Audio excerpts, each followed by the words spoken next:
ကျွန်တော်ကလမ်းဘေးမှာဘေးတင်ဟောပြီးအသက်မွေးဝမ်းကြောင်းပြုနေရတဲ့သူတယောက်ပါတခါတလေဆိုထမင်းတောင်မစားနိုင်တဲ့အထိဖြစ်ရတာပါအဲ့ဒီအချိန်မှာဘေးကပေါက်စီဆိုင်ပိုင်ရှင်အန်တီကြီးကကျွန်တော်ရဲ့တနာစရာအခြေအနေကိုမြင်သွားတယ်သူကကျွန်တော်ကိုပူပူနွေးနွေးပေါက်စီတစ်လုံးကျွေးပါတယ်အဲ့ဒီအတွက်ကျေးဇူးတုတ်ပြန်တဲ့အနေနဲ့ကျွန်တော်ကသူ့အတွက်ဘေးတင်ဟောပေးမယ်လို့ကန့်လန့်လိုက်တယ်ထင်မှတ်မထားပဲဘေးတင်တွက်လိုက်တဲ့အခါသူ့သမီးလေးမကြခင်မှာအသက်အန္တရာယ်နဲ့ကြုံရတော့မယ်ဆိုတာပေါ်လာတယ်သမီးလေးအန္တရာယ်ရှိတယ်ဆိုတဲ့စကားကိုကြားလိုက်ရတဲ့အခါအမေဖြစ်သူရဲ့မျက်နှာဟာချက်ချင်းဆိုသလိုဖြူလျော့သွားပြီးထိုင်ရာကနေအမြန်ထလိုက်တယ်ဘာတွေလျှောက်ပြောနေတာလဲဆိုပြီးအနားမှာထိုင်နေတဲ့လူကြီးတယောက်ကလည်းလန့်သွားပြီးချက်ချင်းပဲအခြေအနေကိုထိမ့်ဖို့စူးစမ်းလိုက်တယ်အန်တီရဲ့စိတ်မပူပါနဲ့ဦးသူလျှောက်ပြောနေတာဖြစ်မှာပါအန်တီကိုကြောက်အောင်လုပ်နေတာနေမှာပါလို့ပြောလိုက်တယ်ဆိုင်ပိုင်ရှင်အန်တီကြီးကသူ့ကိုသူပြန်ထိန်းလိုက်ပြီးတော့လူငယ်လေးကိုမယုံတဝက်နဲ့မေးလိုက်တယ်ဒါဆိုငါသမီးလေးကဘာဖြစ်မှလဲဘလို့ဖြေရှင်းရမလဲပြောပါဦးကျွန်တော်ကသူ့သမီးရဲ့မွေးတက်ကလေးအပြည့်စုံလိုတယ်လို့ပြောလိုက်တယ်အန်တီကြီးကလည်းချက်ချင်းပဲကနန်းတွေကိုရွှေ့ပြတယ်ကျွန်တော်လည်းအလေးနဲ့ထားပြီးတွက်ချက်ကြည့်ပြီးတော့ပြောလိုက်တယ်အခုတွဲနေတဲ့ရေးစားကပြဿနာရဲ့အရင်းမြစ်ပါပဲအဲ့ဒီလူကစေတနာမရှိဘူးအန်တီသမီးကိုပိုက်ကုန်နဲ့ထည့်ဖို့ကြိုတင်ကြံစီထားတာကြပြီအန်တီကြီးရဲ့မျက်နှာအမူအရာကနည်းနည်းလေးပျော့ပြောင်းသွားတယ်ငါသမီးကရေးစားရှိတယ်လို့တခါမှမပြောဘူးပါဘူးဒီလူငယ်လေးကနည်းနည်းတော့မှန်နေတယ်လို့ပဲလို့သူကအတန်ကိုပိုနူးညံ့ပြီးပြောလိုက်တယ်ဒါပေမဲ့ငါသမီးမှာရေးစားမှမရှိသေးတာတေချာပြန်ကြည့်ပေးပါဦးတကယ်ဖြစ်လာမဲ့ဘေးအန္တရာယ်ကဘာလဲဆိုတာပြောပြပေးပါလို့ဆိုတဲ့ဘေးကလူကြီးကလည်းမတ်တက်ရက်လိုက်ပြီးကျွန်တော်ဟော်ကင်ကမှားစရာမရှိဘူးလို့ယုံကြည်နေပုံပဲတခါတလေကလေးကအန်တီကိုလိန်ထားတာလည်းဖြစ်နိုင်တာပဲအန်တီရဲ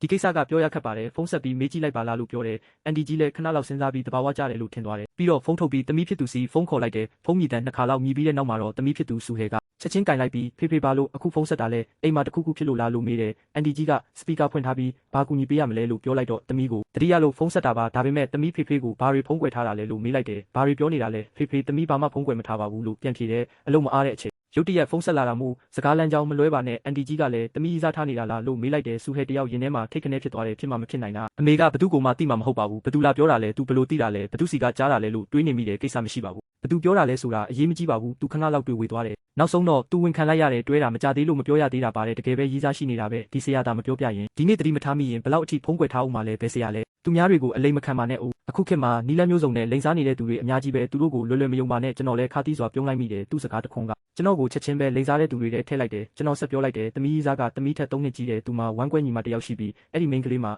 ာတနစ်ကျော်ရွယ်သားလေးတယောက်ရှိတယ်ခမားဘသူလဲဒီအကြောင်းတွေကိုခမားဘလို့သိတာလဲကျွန်တော်ဆက်ပြောတယ်အဲ့ဒီဝမ်းကွဲညီမကအခုသမီးစားနဲ့အတူနေနေတာစူဟဲပိုပြီးလန့်သွားတယ်လို့ဖို့ကိုင်ဖက်ဒါမှမဟုတ်တငယ်ချင်းတွေကသမီးစားကိုမြင်ဘူးရင်တောင်သူတို့အတူနေတယ်ဆိုတာအဲ့ဒီလူ3ယောက်ပဲသိတာအပြင်လူတွေသိနိုင်စရာအကြောင်းမရှိဘူးသူရုတ်တရက်အတန်ကိုတင်းမာသွားပြီးတော့ဘဲကနေကြားလာတာလဲဘာလို့ချင်တာလဲလို့မေးလိုက်တယ်ငါအမေစီကပတ်စံလေးယူဖို့စူးစမ်းရင်ရဲစခန်းကိုချက်ချင်းတိုင်လိုက်မယ်ကျွန်တော်ခဏလောက်ရက်လိုက်တယ်ပြီးတော့ရုတ်တရက်မေးလိုက်တယ်သမီးရဲ့ငွေကြေးအခြေအနေကတော်တော်ကောင်းတယ်မဟုတ်လားစူဟဲကအေးဆက်ဆက်ရေးလိုက်ပြီးတော့အခုမှအမှန်တိုင်းပေါ်လာပြီးပေါ့နော်တကယ်တော့ပတ်စံကိစ္စရောက်တော့မှခမားကလိန်စားတဲ့သူမဟုတ်ဘူးလို့ပြောနေတာကိုကျမမှပတ်စံရှိတယ်ရှိတော့ရောဘာဖြစ်လဲခမားကျမစီကတပြားမှလိန်ယူနိုင်မှာမဟုတ်ဘူးသူ့အပြုမှုတွေကိုဂရုမစိုက်ပဲကျွန်တော်ဆက်ပြောလိုက်တယ်သမီးစားကသမီးနဲ့တွဲနေတာပတ်စံလိန်ဖို့တက်ပဲသူလုံးဝမယုံဘူးကျွန်တော်ဆက်ရှင်းပြလိုက်တယ်အဲ့ဒီဝမ်းကွဲညီမဆိုတာလဲအတူပဲအဲ့ဒီညီမဆိုတာတကယ်တော့သမီးစားရဲ့ဇနီးပဲသူတို့နှစ်ယောက်ကလက်ထပ်စာချုပ်ချုပ်ထားတာကြပြီအဲ့ဒီကလေးကသူတို့နှစ်ယောက်ရဲ့ကလေးပဲဒါပေမဲ့အခုတော့သူတို့ကလင်မယားမဟုတ်တော့ဘူးသမီးရဲ့ပတ်စံကိုလိုချင်လို့အတူအယောင်ကွာရှင်းထားကြတာပါအဲ့ဒီစကားကြောင့်အနားမှာရှိတဲ့သူတွေအကုန်လုံးအံ့ဩသွားတယ်စူဟဲကချက်ချင်းပဲမဖြစ်နိုင်ဘူးလုံးဝမဖြစ်နိုင်ဘူးသူကကျမကိုအရန်ကောင်းတာကျမဆန္ဒရှိသမျှအကုန်ဖြည့်ဆည်းပေးတာကျမတို့ကအမြဲတမ်းချစ်ချစ်ခင်ခင်ရှိကြတာသူကဘလို့လုပ်ပြီးကျမကိုလိမ့်နိုင်မှလဲပြီးတော့အဲ့ဒီညီမဆိုတဲ့သူကလည်းအရန်တည်ငြိမ်တာကျမထွက်သွားတိုင်းသူကကလေးကိုပွေပြီးအပြင်ထွက်သွားတာပဲမကြာခဏဆိုတလို့ကျမကိုရှောင်နေတာဘာပြဿနာမှမရှိတလို့ပဲကျွန်တော်ဆက်ပြောလိုက်တယ်တကယ်တော့သူတို့နှစ်ယောက်ကြားမှာဘာခံစားချက်မှမရှိဘူးသူတို့ကအကျိုးအမြတ်အတွက်ပဲပေါင်းထားတာမို့လို့အလွန်နဲ့အောင်ဖုံးကွယ်ထားတာပါသူတို့ရဲ့တခုတည်းသောရည်မှန်းချက်ကသမီးရဲ့ပတ်စံပဲနောက်တစ်ရက်2ရက်နေရင်သမီးစားကယင်းနှိမ့်နှံမှု project တစ်ခုအကြောင်းပြောလာလိမ့်မယ်သူကပတ်စံတိုက်ရိုက်ချေးမှာမဟုတ်ဘူးဒါပေမဲ့သမီးစီကနေပတ်စံတွေကိုစိတ်အားထက်သန်စွာနဲ့ထည့်ဝင်လာအောင်နီးလန်းရှာလိမ့်မယ်အဲ့ဒီသမီးစားကတကယ်ကိုလူကောင်းမဟုတ်ဘူးသူကအစကတည်းကသမီးကိုရည်ရွယ်ချက်နဲ့ကတ်လာတာအားလုံးကိုကြိုးစီစဉ်ထားပြီးသားပါမင်္ဂလာမဆောင်ခင်မှာတင့်စီကပတ်စံရတလောက်ညှိယူဖို့သူကြံစီထားတာပါအဆင်ပြေသွားရင်နောက်နှစ်မှာတင့်ကိုလက်ထပ်မှာပါမင်္ဂလာဆောင်စည်းနဲ့ပတ်သက်လာရင်သူကရှောင်ဖို့အကြောင်းပြချက်အမျိုးမျိုးရှာလိမ့်မယ်တပြားမှမတုံးဘူးစားဝတ်နေရေးအတွက်အိမ်အောင်ကြပြီးရင်လည်းတင့်တာဝန်ပဲဖြစ်လာလိမ့်မယ်တင့်စီကပတ်စံတွေအကုန်ညှိယူပြီးရင်သူကပရီမီယံဈေးကြီးတဲ့အသက်အာမခံဝယ်ခိုင်းလိမ့်မယ်ပြီးရင်မတော်တဆမှုတစ်ခုကိုဖန်တီးလိမ့်မယ်တင့်အသက်ကိုအာမခံငွေနဲ့လဲလှယ်ပစ်ဖို့ပေါ့ဒီစကားတွေကြားတော့အင်ရှင်မကြီးနဲ့ပါသွားကြက်တေသွားကြတယ်ဖုန်းထဲကစူဟဲလဲတကူလုံးကြက်တီးတွေထားသွားတယ်သူမရေးစားက2ရက်လောက်ကပဲတငယ်ချင်းတယောက်နဲ့ရင်းနှီးမြုပ်နှံခြင်းတယ်လို့ပြောဘူးပေမဲ့အဲ့ဒီတုန်းကသူမအလုပ်ရှုပ်နေခဲ့တာပါသူကလည်းအသေးစိတ်ရှင်းမပြခဲ့ဘူးဖုန်းထဲမှာခဏတာတိတ်ဆိတ်သွားတယ်အင်ရှင်မကြီးစိုးရိမ်လာတယ်တမိတိသွားပြီဆိုတော့အချိန်မနှောင်းသေးပါဘူးအဲ့ဒီလူယုံမာနဲ့ချက်ချင်းလမ်းခွဲလိုက်ပါမိကြီးခဲတဲ့ကိုခုံမစင်းရဘူးအခုချက်ချင်းလမ်းခွဲလိုက်ပါအမေကြီးစိတ်မပူပါနဲ့ကျမဘယ်လိုလုပ်ရမလဲသိပါတယ်စူဟဲကဖုန်းကိုအမြန်ချလိုက်တယ်ကျွန်တော်စကားတွေကသူ့မရင်ထဲမှာလှိုင်းလုံးကြီးလိုရိုက်ခတ်သွားခဲ့တာပါသူမအကြာကြီးစိတ်မငြိမ်နိုင်တော့ဘူးဖုန်းချလိုက်ပြီးတဲ့နောက်အင်ရှင်မကြီးကအလွန်တုန်လှုပ်သွားတယ်သူမကကျွန်တော်လက်ကိုစုပ်ကင်လိုက်တယ်ကျွန်တော်ကိုထက်ခါတလဲလဲကျေးဇူးတင်နေတယ်လူငယ်လေးရေဒီနေ့ကတကယ်ကိုကန်ဆိုးတဲ့နေ့ပဲမင်းသာတတိမပေးရင်ကျမသမီးဒီလူယုံမာစီမှာအလိန်ခံရတော့မှအမှန်ပဲကန်ကောင်းလို့စောစောစီးစီးတိလိုက်ရတာပြောရင်းနဲ့ပဲသူမကကောင်တာစီသွားပြီးရွှန်900ထုတ်လိုက်တယ်လူငယ်လေးဒီပတ်စံကကျမဘက်ကကျေးဇူးတင်တဲ့အနေနဲ့ပေးတာပါမင်းလက်ခံပေးပါသမီးကိစ္စကိုကူညီပေးတာကျေးဇူးအများကြီးတင်ပါတယ်ကျွန်တော်လည်းအဲ့ဒီပတ်စံတွေကိုဝမ်းသာအားရနဲ့ယူပြီးအိတ်ကက်ထဲထည့်လိုက်တဲ့စေတနာကအများတန်းအကျိုးပေးတတ်ပါတယ် အမေကြီးသာကျွန်တော်ကိုပေါက်စီမကျွေးခဲ့ရင်ဒီကိစ္စတွေဖြစ်လာမှာမဟုတ်ဘူးဒီနောက်ပိုင်းဖြစ်လာသမျှအရာအလုံးကကန်တရားပါပဲပြောပြီးတဲ့နောက်ကျွန်တော်အဖိုးကြီးဘက်ကိုလှည့်ကြည့်လိုက်တယ်အဖအခုတော့ဖရှုံးသွားပြီပေါ့ဟုတ်ပါတယ်ဒီအချိန်မှာအဖိုးကြီးရဲ့အကြည့်တွေကမယုံကြည်မှုကနေလေးစားမှုဘက်ကိုပြောင်းလဲသွားတယ်အဖကျွန်တော်ပေါက်စီဖို့မယူတော့ပါဘူးကျွန်တော်ရှင်းပေးပါမယ်အားလည်းမြင်လိုက်တာပဲမဟုတ်လားဟုတ်ပါတယ်ပတ်စံရနိုင်တဲ့အခွင့်အရေးဆိုရင်တော့လက်လို့မခံသင့်ဘူးလေကျွန်တော်ကောင်းမြန်မြန်ညှိပြီးယွန်900ကိုချက်ချင်းရေတွက်လိုက်တယ်အဖကတကယ်ကိုရက်ရောတာပဲသူယွန်900ထုတ်ပေးတာကိုကျွန်တော်ဝမ်းသာအားရနဲ့လက်ခံလိုက်တယ်ကျွန်တော်အဖိုးကြီးရဲ့မျက်နှာကိုတေချာစစ်စစ်ကြည့်လိုက်တယ်သူ့မျက်လုံးတွေကတောက်ပပြီးအဖြူမဲရှင်းလင်းနေတဲ့နာတန်ကလည်းထောင်မက်နေပြီးမျက်နှာမှာကောင်းချီတွေပြည့်နေနေတယ်တသက်လုံးစားဝတ်နေရေးမပူရဘူးတားမြေးတွေစီကားမယ်ဘေးရန်တွေကြီးကြီးမားမားမရှိဘူးကန်ဆိုးတာတွေကရောဘလို့လဲအားကထက်မေးတယ်ကျွန်တော်သူ့ကိုတစ်ချက်ပြန်ကြည့်လိုက်တယ်ပြဿနာအသေးလေးတစ်ခုတော့ရှိတယ်ဒါပေမဲ့ပြောပလောက်တဲ့ကိစ္စမျိုးတော့မဟုတ်ပါဘူးအဖိုးကြီးကချက်ချင်းစိုးရိမ်တကြီးဖြစ်သွားတယ်အသေးလေးဆိုလဲကိစ္စပဲလေပါလဲဆိုတာရှင်းပြပေးပါဦးဘလောက်တောင်သေးလို့လဲအသက်69နှစ်အရောက်မှာကျွန်တော်69နှစ်ထိနေရမှာလားအဲ့ဒီနှစ်မှာပဲအသက်69နှစ်ပြည့်ပြီးတေးရမှာမျိုးမဟုတ်ပါဘူးနောက်ပိုင်းမှာပြောင်းရွှေ့ရလိမ့်မယ်အစိုးရကလမ်းဖောက်ဖို့မြေသိမ်းမှာဖြစ်ပြီးမိသားစုအတွက်ရော်ကြီးငွေအများကြီးပေးလိမ့်မယ်အဖရဲ့ငွေကြေးကန်ကတကယ်ကိုထူးခြားလုံးပါတယ်အသက်ကြီးမှတောင်သားမြေတွေအတွက်ပတ်စံရှာပေးနိုင်အောင်မှာပါအိမ်ရှင်မကြီးကရေမောတာကိုမထိန်နိုင်တော့ဘူးအကိုကြီးရေအကိုကန်ကတကယ်ကိုထူးခြားတာပဲဒါဘလို့ကန်မျိုးလဲကျွန်တော်အဲ့ဒါကိုမလို့ချင်ပါဘူးကျွန်တော်အိမ်ရှင်မကြီးစီကစက်ကူနဲ့ဘောပင်တောင်းလိုက်တယ်ဘေးကင်းရဲ့အဆောင်နှစ်ခုရေးပြီးတစ်ခုကိုသူမကိုပေးလိုက်တယ်ဒီအဆောင်ကတစ်ခါပဲသုံးလို့ရတယ်ဘေးကင်းမှုအမြဲဆောင်ထားပါအခက်ခဲတွေကကံကောင်းခြင်းတွေဖြစ်လာလိမ့်မယ်နောက်တစ်ခုကိုအဖိုးကြီးကိုပေးလိုက်တယ်အဖိုးကြီးကအဆောင်ဆက်ကူကိုယူပြီးတေချာတိန်းထားလိုက်တဲ့တစ်ချိန်တည်းမှာပဲစူဟဲကဖုံးချလိုက်ပြီးတဲ့နောက်မှာသူမရင်နဲ့မငြိမ်မသက်ဖြစ်နေတယ်အလုတ်စာရွက်စာတမ်းတွေကသူ့လက်ရည်တွေကလုံးဝဖတ်လို့မရတော့ဘူးနောက်ဆုံးတော့သူမခွင့်ယူပြီးရီးစားဖြစ်သူစီတန်းသွားလိုက်တယ်သူမရီးစားအိမ်မှာမရှိဘူးသူ့ဝမ်းကွဲညီမပဲရှိပြီးစူဟဲနဲ့စိတ်အားထက်သန်စွာစကားပြောနေတယ်သူတို့စကားဝိုင်းကပိုပြီးရင်းနှီးလာတယ်အဲ့ဒီဝမ်းကွဲညီမကကလေးကအကုန်ရှုပ်ပွားအောင်လုပ်နေလို့ရုံးရင်ဆန်ခတ်ဖြစ်နေတယ်ကူညီမဲ့သူရှိလာတော့ညင်းဖို့ခက်ခဲတာပေါ့စူဟဲကသူမတတိမထားမိတဲ့အခိုက်တန့်ကိုအခွင့်ကောင်းယူပြီးကလေးကောင်းပေါ်ကစပင်နှဲငယ်ကိုခိုးယူလိုက်တယ်ပြီးတော့စူဟဲကအခန်းရှင်းပေးရင်းအခွင့်ကောင်းယူလိုက်တယ်သူမရီးစားရဲ့အိယာပေါ်မှာအမြင့်ပါတဲ့စပင်အတူလေးအနှဲငယ်ကိုတွေးလိုက်တယ်အဲ့ဒါတွေနဲ့မလုံလောက်သေးဘူးလို့ခံစားရတာကြောင့်ပြကွက်ထဲကစစ်လိတ်တူတွေကိုပါကောက်ယူလိုက်တယ်လိုအပ်တာတွေအကုန်ရပြီးတဲ့နောက်မှာသူမအကြောင်းပြချက်တစ်ခုပေးပြီးထွက်လာခဲ့လိုက်တယ်တကားပြင်ရောက်တာနဲ့စူဟဲကဆေးရုံကိုအမြန်ဆုံးသွားလိုက်ပြီးအတိတယောက်ရဲ့အကူအညီနဲ့စစ်ဆေးမှုကိုအမြန်လုပ်ခိုင်းလိုက်တယ်မကြခင်မှာပဲစစ်ဆေးမှုရလက်ကထွက်လာတဲ့လက်ထဲကစစ်ဆေးချက်ရလက်ကိုကြည့်ပြီးစူဟဲကသူမလက်ဖွားတဲ့စိုက်ဝင်မတက်လက်ချောင်းတွေကိုတင်းတင်းဆုပ်ထားလိုက်တဲ့အဖြေကတော့ဖခင်နဲ့သားသမီးတော်ဆက်ကြောင်းပေါ်လာတယ်ဒီမိဘနဲ့သားသမီးဆက်သွယ်မှုအထောက်ထားကိုကင်ပြီးစူဟဲကတိုးဆုပ်မနေပဲလမ်းခွဲဖို့ပြောလိုက်တယ်သူမရေးစားစီကိုပေါ့အထောက်ထားကအလွန်ရှင်းလင်းနေတဲ့တစ်ဖက်လူကညင်းလို့မရတော့ဘူးသူအရင်ကယူထားတဲ့ပတ်စံတွေကိုရိုးရိုးသားသားပြန်ပေးရတော့မယ်စူဟဲနဲ့ကိစ္စပြီးသွားတော့ကျွန်တော်တို့လမ်းခွဲလိုက်ကြတယ်အိမ်ရှင်မနဲ့မစ္စတာဒါကိုနှုတ်ဆက်ပြီးတဲ့နောက်ကျွန်တော်အနည်းဆုံးပန်းချံဘက်ကိုလမ်းလျှောက်သွားခဲ့တယ်ပိတ်ရက်ဆိုတော့ပန်းချံထဲမှာလူတွေအပြည့်နဲ့စီကားနေတယ်ကျွန်တော်လည်းတစ်ပင်ကြီးတစ်ခုအောက်မှာနေရာယူလိုက်တယ်ဟောကိန်းထုတ်ဖို့နေရာပြင်ဆင်နေတော့ကင်းလှည့်နေတဲ့တက်ကြီးရွယ်ဦးလုံခြုံရေးဝန်ထမ်းတစ်ယောက်ရောက်လာတယ်သူကစူးစမ်းလိုတဲ့စိတ်နဲ့ကျွန်တော်စီချင်းကပ်လာတယ်မြေကြီးပေါ်မှာချထားတဲ့စာရွက်ပေါ်မှာဘာတွေရေးထားလဲဆိုတာကိုသူတေချာကြည့်ချင်နေပုံပဲကျွန်တော်လည်းပြုံးပြီးတော့အဖကန်ကျမဟောခိုင်းမလားပြလို့နှုတ်ဆက်လိုက်တယ်အဖိုးကြီးကကျွန်တော်ကိုတစ်ချက်ကြည့်ပြီးလှည့်ထွက်သွားတယ်ဘာလို့ချက်ချင်းထွက်သွားတာလဲဒီဖိုးကြီးကတော့တကယ်ကိုကောင်းမာတာပဲလို့ကျွန်တော်တယောက်တည်းရေးရွတ်လိုက်တယ်ခဏနေတော့အဖိုးကြီးကအတန်ချက်ဆက်ကြီးကင်ပြီးပြန်လာတယ်သူခလုတ်နှိပ်လိုက်တာနဲ့အတန်ကြဲကြဲကြီးထွက်လာတယ်သိပ္ပံပညာကိုဦးစားပေးပါအယူသိမှုတွေကိုရှောင်ကျဉ်ပါတဲ့အတန်ကြောင့်ကျွန်တော်လန့်သွားတယ်အဖိုးကြီးကတော့ဖော်ရွေတဲ့အပြုံးနဲ့ကျွန်တော်ကိုစိုက်ကြည့်နေတယ်ဘာမှလည်းမပြောဘူးအတန်ချက်ဆက်ကိုကင်ပြီးဘေးနားမှာငြိမ်ငြိမ်လေးရက်နေတဲ့အတန်ချက်ဆက်ကအတန်တွေကထက်ခါထွက်နေတော့လူတွေပုံများလာတယ်ဒီလူကတကယ်ပဲကန်ကြမာမှာတက်ထုတက်လိုအပ်နေတာလားဘာလို့ကျွန်တော်ကိုပဲစိုက်ကြည့်နေရတာလဲကျွန်တော်ဒါလောက3ပါးနဲ့တန်5ပါးကိုကြော်လွန်ထားသူမဟုတ်ရင်တော့သူနဲ့တပွဲလောက်ပြန်ညင်းရမလို့ဖြစ်နေပြီဒါနဲ့ပဲကျွန်တော်လည်းပစ္စည်းတွေတင်ပြီးတခြားနေရာရွှေ့လိုက်တယ်ခဏလောက်ထိုင်နေတော့အဖိုးကြီးကဖြည်းဖြည်းချင်းထက်ရောက်လာပြန်တယ်အတန်ချက်ဆက်ကိုကျုံးမှလွှဲထားပြီးကျွန်တော်ပတ်လည်မှာရှောက်နေတယ်တကယ်ကိုမတရားတာပဲကျွန်တော်ပတ်စံလေးနည်းနည်းရှာချင်တာကိုမရဘူးလားကျွန်တော်အသက်ပြင်းပြင်းရှူလိုက်တယ်တီးခံနိုင်တဲ့အဆုံးထိပဲနောက်ထပ်တီးမခံနိုင်တော့တဲ့အတွက်ပစ္စည်းတွေတင်ဖို့ဆုံးဖြတ်လိုက်တယ်အဖကျွန်တော်မရောက်တော့ပါဘူးလမ်းမဲလျှောက်တော့မယ်ရတယ်မလားလို့မေးတော့အဖိုးကြီးကပြုံးနေလမ်းလျှောက်တာတော့ရတာပေါ့ပြောဆိုဆိုနဲ့သူအတန်ချက်ဆက်ကိုပိတ်လိုက်တယ်ဒါပေမဲ့သူကတော့အဲ့ဒီနေရာမှာပဲရက်နေတော့မယ်ကျွန်တော်အသက်ပြင်းပြင်းရှူလိုက်ရင်စိတ်ထဲကနေတီးတိုးပြောလိုက်တယ်ဒေါသမထွက်နဲ့ဒေါသထွက်ရင်ကိုပဲထိခိုက်မှာဘယ်သူမှမင်းနေရာကိုအစားထိုးပေးမှာမဟုတ်ဘူးဒေါသထွက်ရင်အဖိုးကြီးကပိုပြီးစိတ်အနှောက်အယှက်ဖြစ်လိမ့်မယ်သူ့ကိုအာယုံမဆိုင်တော့ဘူးကျွန်တော်တယောက်တည်းရှေ့ဆက်လျှောက်လာခဲ့တယ်ပတ်ဝန်းကျင်ကစီကားနေတဲ့မြင်ကွင်းတွေကိုကြည့်နေမိတယ်ကျွန်တော်စိတ်တွေလည်းအလိုလိုကြည်လင်လာတဲ့ပန်းချံထဲမှာဈေးဆိုင်လေးတွေအများကြီးပဲကျွန်တော်လည်းစူးစမ်းတဲ့စိတ်နဲ့ဘေဘီကိုလှည့်ကြည့်မိတယ်မြင်သမျှအရာတိုင်းကိုလိုချင်နေမိတယ်ရုတ်တရက်ပဲကျွန်တော်ရက်လိုက်မိတယ်ပန်းချံတွေကတစ်တော်ဆက်မှာလူတစုပျော်ပွဲစားထွက်နေကြတယ်ရေမောတန်တွေကစူညံနေတယ်အဲ့ဒီနေရာကပျော်စရာကောင်းနေတယ်ကျွန်တော်လည်းငေးကြည့်နေရင်းကနေသူတို့စီတဖြည်းဖြည်းရှောက်သွားလိုက်တယ်စားတောက်နေတဲ့လူငယ်လေးတစ်ယောက်ကကျွန်တော်ကိုမြင်တော့ဟေ့ကောင်ငါတို့ WeChat တောင်းမလို့လားလို့နောက်ပြောင်ပြောလိုက်တယ်ကျွန်တော်လည်းဒေါသမထွက်ပါဘူးသူတို့ကကျွန်တော်ထက်အသက်ဝက်လောက်တောင်ငယ်သေးတာသူတို့နဲ့စကားများရတာရှက်စရာကောင်းတယ်မင်းတို့အားလုံးဘေးကင်းဖို့အဆောင်တစ်ခုတော့လိုအပ်နေပြီဘေးအန္တရာယ်ကင်းဖို့ပြောလိုက်တာကိုအဝေးကနေကြားလိုက်တဲ့လုံခြုံရေးအဖိုးကြီးကအတန်ချက်ဆက်ကိုမြောက်ပြီးကျွန်တော်စီပြေးလာတယ်ပျော်ပွဲစားထွက်နေတဲ့လူတွေကကျွန်တော်ကိုကြောင်ကြည့်နေကြတယ်သူတို့ကြားလိုက်တာမှားသွားပြီလို့ထင်နေပုံပဲဒီကောင်လေးကမိန်းကလေးချောင်းဖို့လာတာမဟုတ်ပဲအဆောင်ရောက်နေသူဖြစ်နေတာကိုလူတွေအားလုံးကကျွန်တော်ကိုထူးဆန်းတဲ့အကြည့်တွေနဲ့ကြည့်နေကြတယ်နှမျောစရာပဲရုပ်ရည်ကချောသားပဲဒါပေမဲ့အုံနောက်ကမကောင်းဘူးကန်ကြမာကတကယ်ပဲတရားမျှတတာပဲမြင်မြန်အိမ်ပြန်တော့အိမ်ကလူတွေစိတ်ပူနေလိမ့်မယ်လမ်းမမိသေးရဲ့လားငါတို့လိုက်ပို့ပေးရမလားလို့မေးကြတယ်ကျွန်တော်ကောင်းခါလိုက်တယ်မလိုက်ချင်ဘူးပေါ့လေဒါပေမဲ့မင်းတို့ထိုင်နေတဲ့နေရာအောက်မှ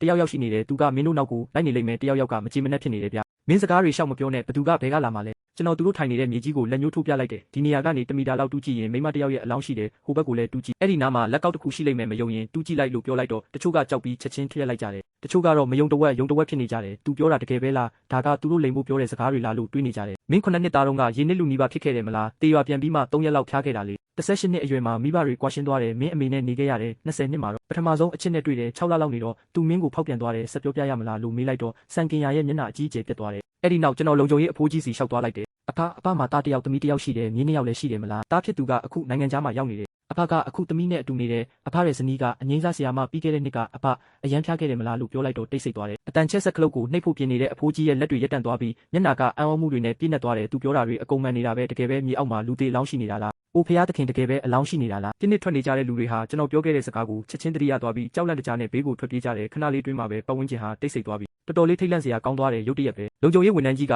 အတန်ချက်ဆက်ကိုချလက်စကိုခောက်တင်လိုက်ပြီးငါတူးကြည့်မယ်လို့ပြောလိုက်တယ်မကြခင်မှာပဲသူတကယ်ပဲလက်ကောက်တစ်ခုကိုရှာတွေ့သွားတယ်လူတိုင်းရဲ့မျက်နှာတွေဖြူဖြောသွားကြတယ်မြေကြီးတူးနေတဲ့လူရဲ့လက်တွေတုံရင်လာတယ်တကယ်ပဲလက်ကောက်ရှိနေတာကိုဒါတိုက်ဆိုင်မှုပဲဖြစ်မှာပါဟုတ်တယ်မလားကျွန်တော်ဘာမှမပြောပဲကျွန်တော်အကြည့်နဲ့သူ့ကိုဆက်တူးဖို့အချက်ပြလိုက်တဲ့ဘက်ကအသက်ပြင်းပြင်းရှူလိုက်ပြီးမလိုလားပေမဲ့သူဆက်တူးနေတယ်ဆက်တူးတယ်မကြခင်မှာပဲလူတိုင်းရှိမှအယိုးဖြူတစ်ချောင်းပေါ်လာတယ်ပတ်အရန်လန့်သွားပြီးကော်ပြားကိုပြစ်ချလိုက်ကဘေးကိုရုတ်တရက်ခုန်ရှောင်လိုက်တယ်သူ့အသက်အရွယ်နဲ့မလိုက်အောင်ကိုတော်တော်လေးမြန်ဆန်လွန်းတယ်သူ့မျက်နှာဖြူဖြောသွားပြီးခေါင်းလိုက်ဆိုင်ကြကချက်ချင်းတတိမိသွားတယ်ငိုနေတဲ့မိန်းကလေးသားတကယ်တည်သွားရင်ဘယ်လိုလုပ်မလဲတခြားလူတချို့ရဲ့ခြေထောက်တွေလည်းအားမရှိတော့ပဲရိုင်းနေသွားကြတယ်သူတို့ကျွန်တော်ကိုကြောက်ရွံ့စွာကြည့်နေကြတယ်ခမရကဖျားသခင်လားလူတိုင်းကျွန်တော်ကိုတပြိုင်နက်ကြည့်နေကြတယ်ကျွန်တော်တတိပြန်ဝင်လာစလုံခြုံရေးဝန်ထမ်းကိုတစ်ချက်ကြည့်လိုက်တယ်ဖျားသခင်ဆိုတာတိတ်ပံကိုယုံကြည်ရအောင်မလားလို့ပြောလိုက်တယ်ဟုတ်တယ်မလားလုံခြုံရေးကအစင်မပြေစွာပြုံးလိုက်တယ်သူ့အပြုံးကငိုနေတာထက်တောင်ပိုးရုပ်ဆိုးနေသေးတယ်တုံတုံရီနဲ့ပဲရဲစခန်းကိုအကြောင်းကြားဖို့ပြောတယ်ပြောပြီးတာနဲ့သူ့နှုတ်ခမ်းထက်ကိုဖိထားပြီးတက်ပြင်းရှည်ကြီးချလိုက်တယ်ငါအသက်တော်ဒီနေရာမှာတင်ကုန်တော့မလို့ပဲတဲ့အဲ့ဒီအချိန်မှာပဲတည်ငြိမ်တဲ့လူတစ်ယောက်ကတတိပြန်ဝင်လာပြီးဖုန်းထုတ်ကရဲကိုအကြောင်းကြားဖို့လုပ်တယ်ကျွန်တော်လည်းအဲ့ဒီအခွင့်အရေးကိုအသုံးချပြီးရောင်းဖို့စလိုက်တယ်ဘေးကင်းဖို့နဲ့မကောင်းဆိုးဝါးတွေကိုကာကွယ်ဖို့ငင်းချမ်းရေးအဆောင်လိုကြလာတစ်ခုကို900ပဲဝယ်ကြမလားဘယ်သူမှကျွန်တော်စကားကိုမယုံရဲတော့တဲ့ပုံပါပဲတချို့လူတွေကအဆောင်တွေကိုအလူရက်ဝယ်ယူပြီးသူတို့ကိုယ်နဲ့နီးအောင်တင်ထားကြတယ်တစ်စက္ကန့်နောက်ကျရင်မကောင်းဆိုးဝါးတွေဆွဲခေါ်သွားမှကြောက်ကြတာကိုအဆောင်တွေကချက်ချင်းကုန်သွားတယ်ကျွန်တော်ပြုံးလိုက်တယ်လူကြီးလဲတုံရင်နဲ့အဆောင်ကိုကင်ထားပြီးသူ့အတန်ချက်ဆက်ကိုဘေးမှာချထားလိုက်တယ်ရဲတွေမြန်ရောက်လာပြီးနေရာကိုစစ်ဆေးကတက်ဆိုင်တဲ့လူတွေကိုရဲစခန်းခေါ်သွားတယ်အဲ့ဒီအချိန်မှာရာဇဝတ်မှုစုံစမ်းရေးရုံးမှာ10 နှစ်အတွေ့အကြုံရှိတဲ့စုံထောက်ကြီးလီနိုကကျွန်တော်ထွက်ဆိုချက်ကိုမှတ်တမ်းတင်နေတယ်တက်သ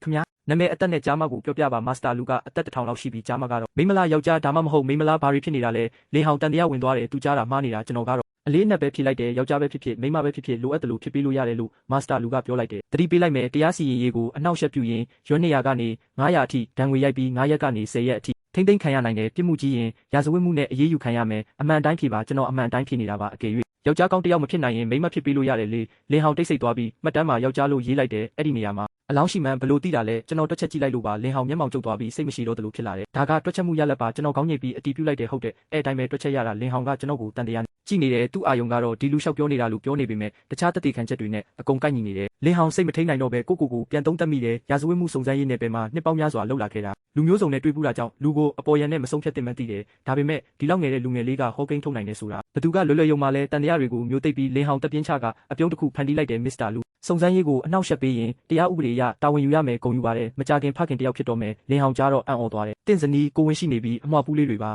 ကျွန်တော်လက်ကြည့်ပြီးထပ်ပြောလိုက်တယ်တင့်စနီးကိုဝင်ရှိနေတာအမွှားပူးမဖြစ်နိုင်တာသူစကားမဆုံးခင်ပါပဲစပွဲပေါ်ကဖုန်းမြည်လာတဲ့ကြည့်လိုက်တော့သူ့စနီးစီကဖုန်းဝင်လာတာဖုန်းကင်လိုက်ပြီးနောက်လင်းဟောင်ရဲ့မျက်နှာကချက်ချင်းကိုဝင်းပသွားတယ်စိတ်လှုပ်ရှားပြီးလက်တွေတုံရင်နေတယ်ပါဇက်ကလည်းနရွက်တက်ချိတ်မတက်ပြုံးနေတယ်သူ့စနီးကိုဝင်ရှိကြောင်းပြောပြလိုက်တယ်သူတို့အိမ်အောင်တက်ကြပြီးကလေးမရကြဘူးသူ့စနီးကအဲ့ဒီအတွက်အမြဲစိတ်ညစ်နေခဲ့တာအခုလိုကိုဝင်ရမယ်လို့မထင်ထားဘူးစေးုံမှာသွားစစ်ဆေးလိုက်တော့2 လအရွယ်အမွှားပူးလို့အတီးပြုတ်လိုက်တယ်သူဖုန်းချလိုက်တယ်လင်းဟောင်ပါဇက်မစီနိုင်အောင်ရေမောနေတယ်ကျွန်တော်စနီးဖုန်းဆက်လာတာစစ်ဆေးမှုပြီးအမွှားပူးကိုဝင်နဲ့2 လအရွယ်တဲ့ကောင်းလိုက်တာဂုံယူပါတယ်ရုံးကလုတ်ဖို့ကိုင်းဘက်တွေလည်းဝိုင်းပြီးဂုံပြကြတယ်လင်းဟောင်ကဘေးကကျွန်တော်ကိုကြည့်ပြီးလက်ကိုမြောက်ပြီးအားလုံးကိုတိတ်ဖို့အချက်ပြလိုက်တယ်ကျွန်တော်ကတော့ဂယုမဆိုင်ပဲတခြားရဲရရှိကိုလှည့်ပြောလိုက်တယ်တင့်အမေမနေ့ကစူပါမားကတ်မှာခြေချင်းဝတ်ခောက်သွားတယ်နော်ကျက်ဥယူရင်းနဲ့ထိခိုက်မိတာလေးဟုတ်တယ်မလားလို့မေးလိုက်တော့အဲ့ဒီလူကခဏတန်သွားပြီးခေါင်းညှိပြတယ်ဟုတ်ပါတယ်မနေ့ကကျက်ဥယူရင်းနဲ့ခြေထောက်ခောက်သွားတဲ့သူကသူပါပဲအဲ့ဒီအချိန်မှာယူလီလို့ခေါ်တဲ့ရဲရရှိမလေးကပြုံးပြီးမေးလိုက်တယ်ရှင်ကဟောတာတော်တော်မှန်တာပဲနော်ဒါဆိုကျမရဲ့အခြေအနေကရောဘာဖြစ်မလဲမင်းကတိုက်အိမ်အေးတဲ့ပြဿနာတစ်ခုကိုပြင်းပြင်းထန်ထန်ခံစားနေရတယ်ရာသီလာတိုင်းအရန်ကိုနာကျင်နေမှာပဲမင်းကကန်ကောင်းတယ်အဲ့ဒီအတွက်အထူးကုသနေလေးကျွန်တော်မှရှိတယ်လီအံ့ဩသွားပြီးခေါင်းညိတ်တယ်တကယ်ပါပဲကျမရာသီလာတဲ့ရက်တွေဆိုရင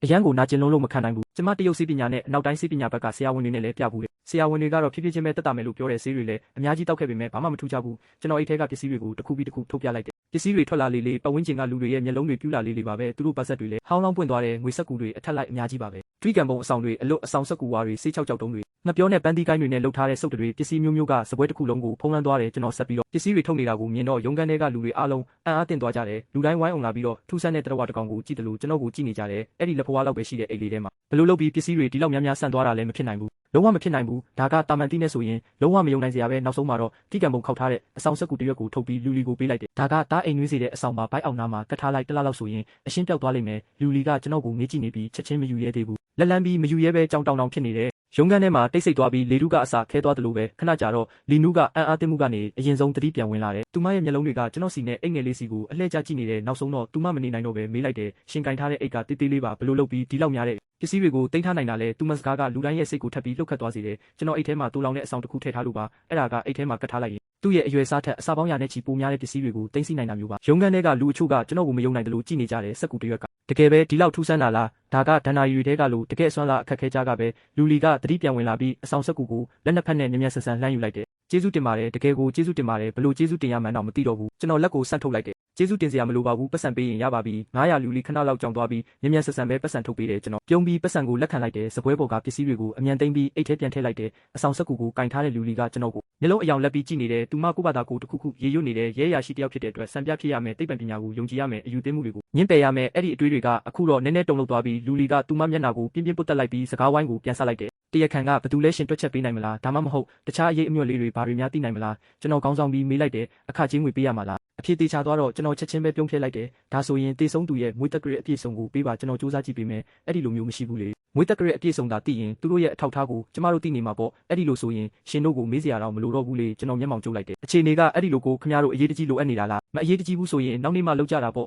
အရေးကြီးတာပေါ့ဒီအမှုကအထက်လူကြီးတွေအလေးပေးထားတဲ့အမှုဖြစ်ပြီးတပတ်အတွင်းပြီးအောင်လုပ်ခိုင်းထားတာဒါပေမဲ့ရနိုင်တဲ့တဲလွန်စားကအရန်နေတဲ့တေဆုံးသူကအမျိုးသမီးတစ်ယောက်ဖြစ်ပြီးအသက်25နှစ်လောက်ရှိမယ်ဆိုတာပဲသိရတယ်ပြီးတော့မသေးခင်မှာရရက်ဆက်ဆက်နှိပ်စက်ခံခဲ့ရပုံရတယ်သူ့ရဲ့နံရိုးတွေအကုန်လုံးနှီးပါကျိုးနေတယ်သူ့ရဲ့လက်ချောင်းတွေလည်းကြီးမွားနေတယ်တေဆုံးတာ9နှစ်လောက်ရှိပြီးအချိန်ကလည်းမရှိတော့ဘူးတနေ့နေ့နဲ့မရဘူးလားရှင်ပြောစရာရှိတာပြောပါအဲ့ဒီလိုဆိုရင်တနည်းပဲရှိတော့တယ်ကျွန်တော်တေဆုံးသူရဲ့ဝိညာဉ်ကိုဆင့်ခေါ်ပေးမယ်ခင်ဗျားတို့ကိုယ်တိုင်ပဲသူနဲ့ဓာတ်ရိုက်မေးကြည့်ကြပါလီနူးရဲ့မျက်နှာအမူအရာကချက်ချင်းတောင့်သွားတယ်ဒါဘလို့လူငယ်မျိုးလဲရှင်ကကျမတို့ကိုတရေကိုတွားမေးခိုင်းနေတာလားကျမကြားတာမှားတာလားတခါတော့ပြန်ပြောပြပေးနိုင်မလားကျွန်တော်ကတေဆုံးသူကလူပြန်မဖြစ်သေးဘူးဆိုရင်ကျွန်တော်သူ့ကိုရှာပေးနိုင်တယ်ခင်ဗျားတို့ကသူ့ကိုဓာတ်ရိုက်မေးလို့ရတာပေါ့လင်းဟောင်ကအံ့ဩနေတဲ့သူ့လုပ်ဖို့ကိုင်ဖက်ဖက်ကိုလှည့်ကြည့်လိုက်တယ်ဝန်ချမ်းကတိုးတိုးလေးနဲ့အတီးပြူတယ်သူကတရေကိုမေးခိုင်းတာလို့ပြောလိုက်တာလားဟုတ်တယ်ငါမှမကြားဘူးဆိုတာတေချာအောင်လုပ်ပါလင်းဟောင်ရဲ့အကြည့်ကကျွန်တော်စီကိုပို့ပြီးထူးဆန်းလာတယ်ဒီညပန်းချံကိုလိုက်ခဲ့ပါလင်းဟောင်ကအကြာကြီးတိတ်ဆိတ်နေတယ်နောက်ဆုံးတော့သူမချစ်မရဲနဲ့ဆုံးဖြတ်လိုက်တယ်ကောင်းပြီကျွန်တော်တို့လိုက်ခဲ့မယ်ကျွန်တော်ပြုံးပြီးလက်ကိုဆန်တန်းလိုက်တယ်အမှုကိစ္စအတွက်ကူညီပေးရတာအလကားတော့အလုံးမလုံးနိုင်ဘူး800အရင်ပေးလိုက်ပါ1000အရင်ယူလိုက်ပါပတ်စံကိုယူထားလိုက်ပါကျွန်တော်ရဲစခန်းမှာပျော်ပျော်ကြီးထိုင်ဆောင်နေတယ်ညှင်းနဲ့လာဖို့စောင့်နေတာပါပြီးတော့ရဲရရှိ3ယောက်ကိုနောက်ကလိုက်ပြီးအလောင်းတွေ့တဲ့နေရာကိုသွားကြတယ်အဲ့ဒီနေရာကတွင်းကြီးကိုအရင်ကမြေပို့ထားပြီးကျွန်တော်အဆောင်စက်ကူတရွက်ကိုလက်နဲ့ချောင်းနဲ့ညှက်ထားလိုက်တယ်အတန်တိုးတိုးနဲ့စာသားအချို့ကိုရွတ်ဖက်လိုက်တော့အဆောင်စက်ကူကမီးမပါပဲလင်းလာပြီးခဏလေးတွင်းမှာပဲပြဖြစ်သွားတယ်ပြတွေကလေးမတိုက်ပဲပြန့်နှံ့သွားတယ်ဒါဟာစိတ်ကထင်ရောက်ထင်မှဖြစ်တာလားတော့မသိဘူးလူ3ယောက်လုံးရုတ်တရက်အေးစိမ်သွားတယ်လို့ခံစားလိုက်ရတယ်နှလုံးသားထဲအထိအေးဆက်သွားပြီးတခုခုကသူတို့ကိုစောင့်ကြည့်နေတယ်လို့မျိုးဝန်ကျန်းတုံကြီးသွားပြီးသူ့ဘာသာရေရွတ်လိုက်တယ်အဝတ်စားပါလို့ဖြစ်မယ်ဒီညဒီလောက်အေးမယ်ဆိုတာသိရင်အဝတ်ပိုဝတ်လာမိမှာဒါပေမဲ့ဒီမှာဘာမှမရှိပါဘူးမာစတာအော်ငါမေ့သွားတယ်မင်းတို့ကမမြင်ရဘူးပေါ့ဟုတ်ပြီအခုမြင်ရပြီဝန်ကျန်းမျက်စိကိုအကြီးကြီးမိတ်ဖွင့်ပြီးပတ်ဝန်းကျင်ကိုကြည့်လိုက်တယ်ဘာမှတော့မတွေ့ရသေးဘူးသူစကားပြောပြီးတာနဲ့ရှေ့ကတစ်ပင်ကြီးပေါ်ကနေလေးတစ်ချက်ဝေ့ပြီးမိမတစီတကောင်ရုတ်တရက်ပြုတ်ကျလာတယ်သူမရဲ့စပင်ရှည်တွေကဖားလျားကျနေတဲ့မျက်လုံးနေရာမှာတော့အပေါက်မဲမဲကြီးနှစ်ခုပဲရှိတယ်ပါဇက်ကသွေးတွေတောက်လျှောက်ထွေးနေတယ်ငါ့ကိုရှာနေတာလားငါအပြင်တခြားသူကိုရောလို့ပြောတယ်လို့မျိုးအတန်ဖြော့ဖြော့လေးကြားလိုက်ရတယ်ကျန်တဲ့သူတွေကြောက်လုံးလို့အသက်တောင်ထွက်မတက်ပဲလီလီအော်လိုက်တန်ကြားရပြီးမိမလဲခင်မှာပဲသူ့ဘေးကဝန်ကျန်းကမျက်လုံးလှန်ပြီးနောက်ကိုလဲကျသွားတော့တယ်တကယ်ကိုမခံနိုင်ဘူးလီလီသူ့ရှိကလဲကျသွားတဲ့ဝန်ကျန်းကိုကြည့်ပြီးစိတ်ထဲကနေရေရွတ်လိုက်တယ်ဘာဖြစ်တာလဲငါတော့မမေ့သေးဘူးဒီကောင်လေးကအရင်လဲသွားပြီး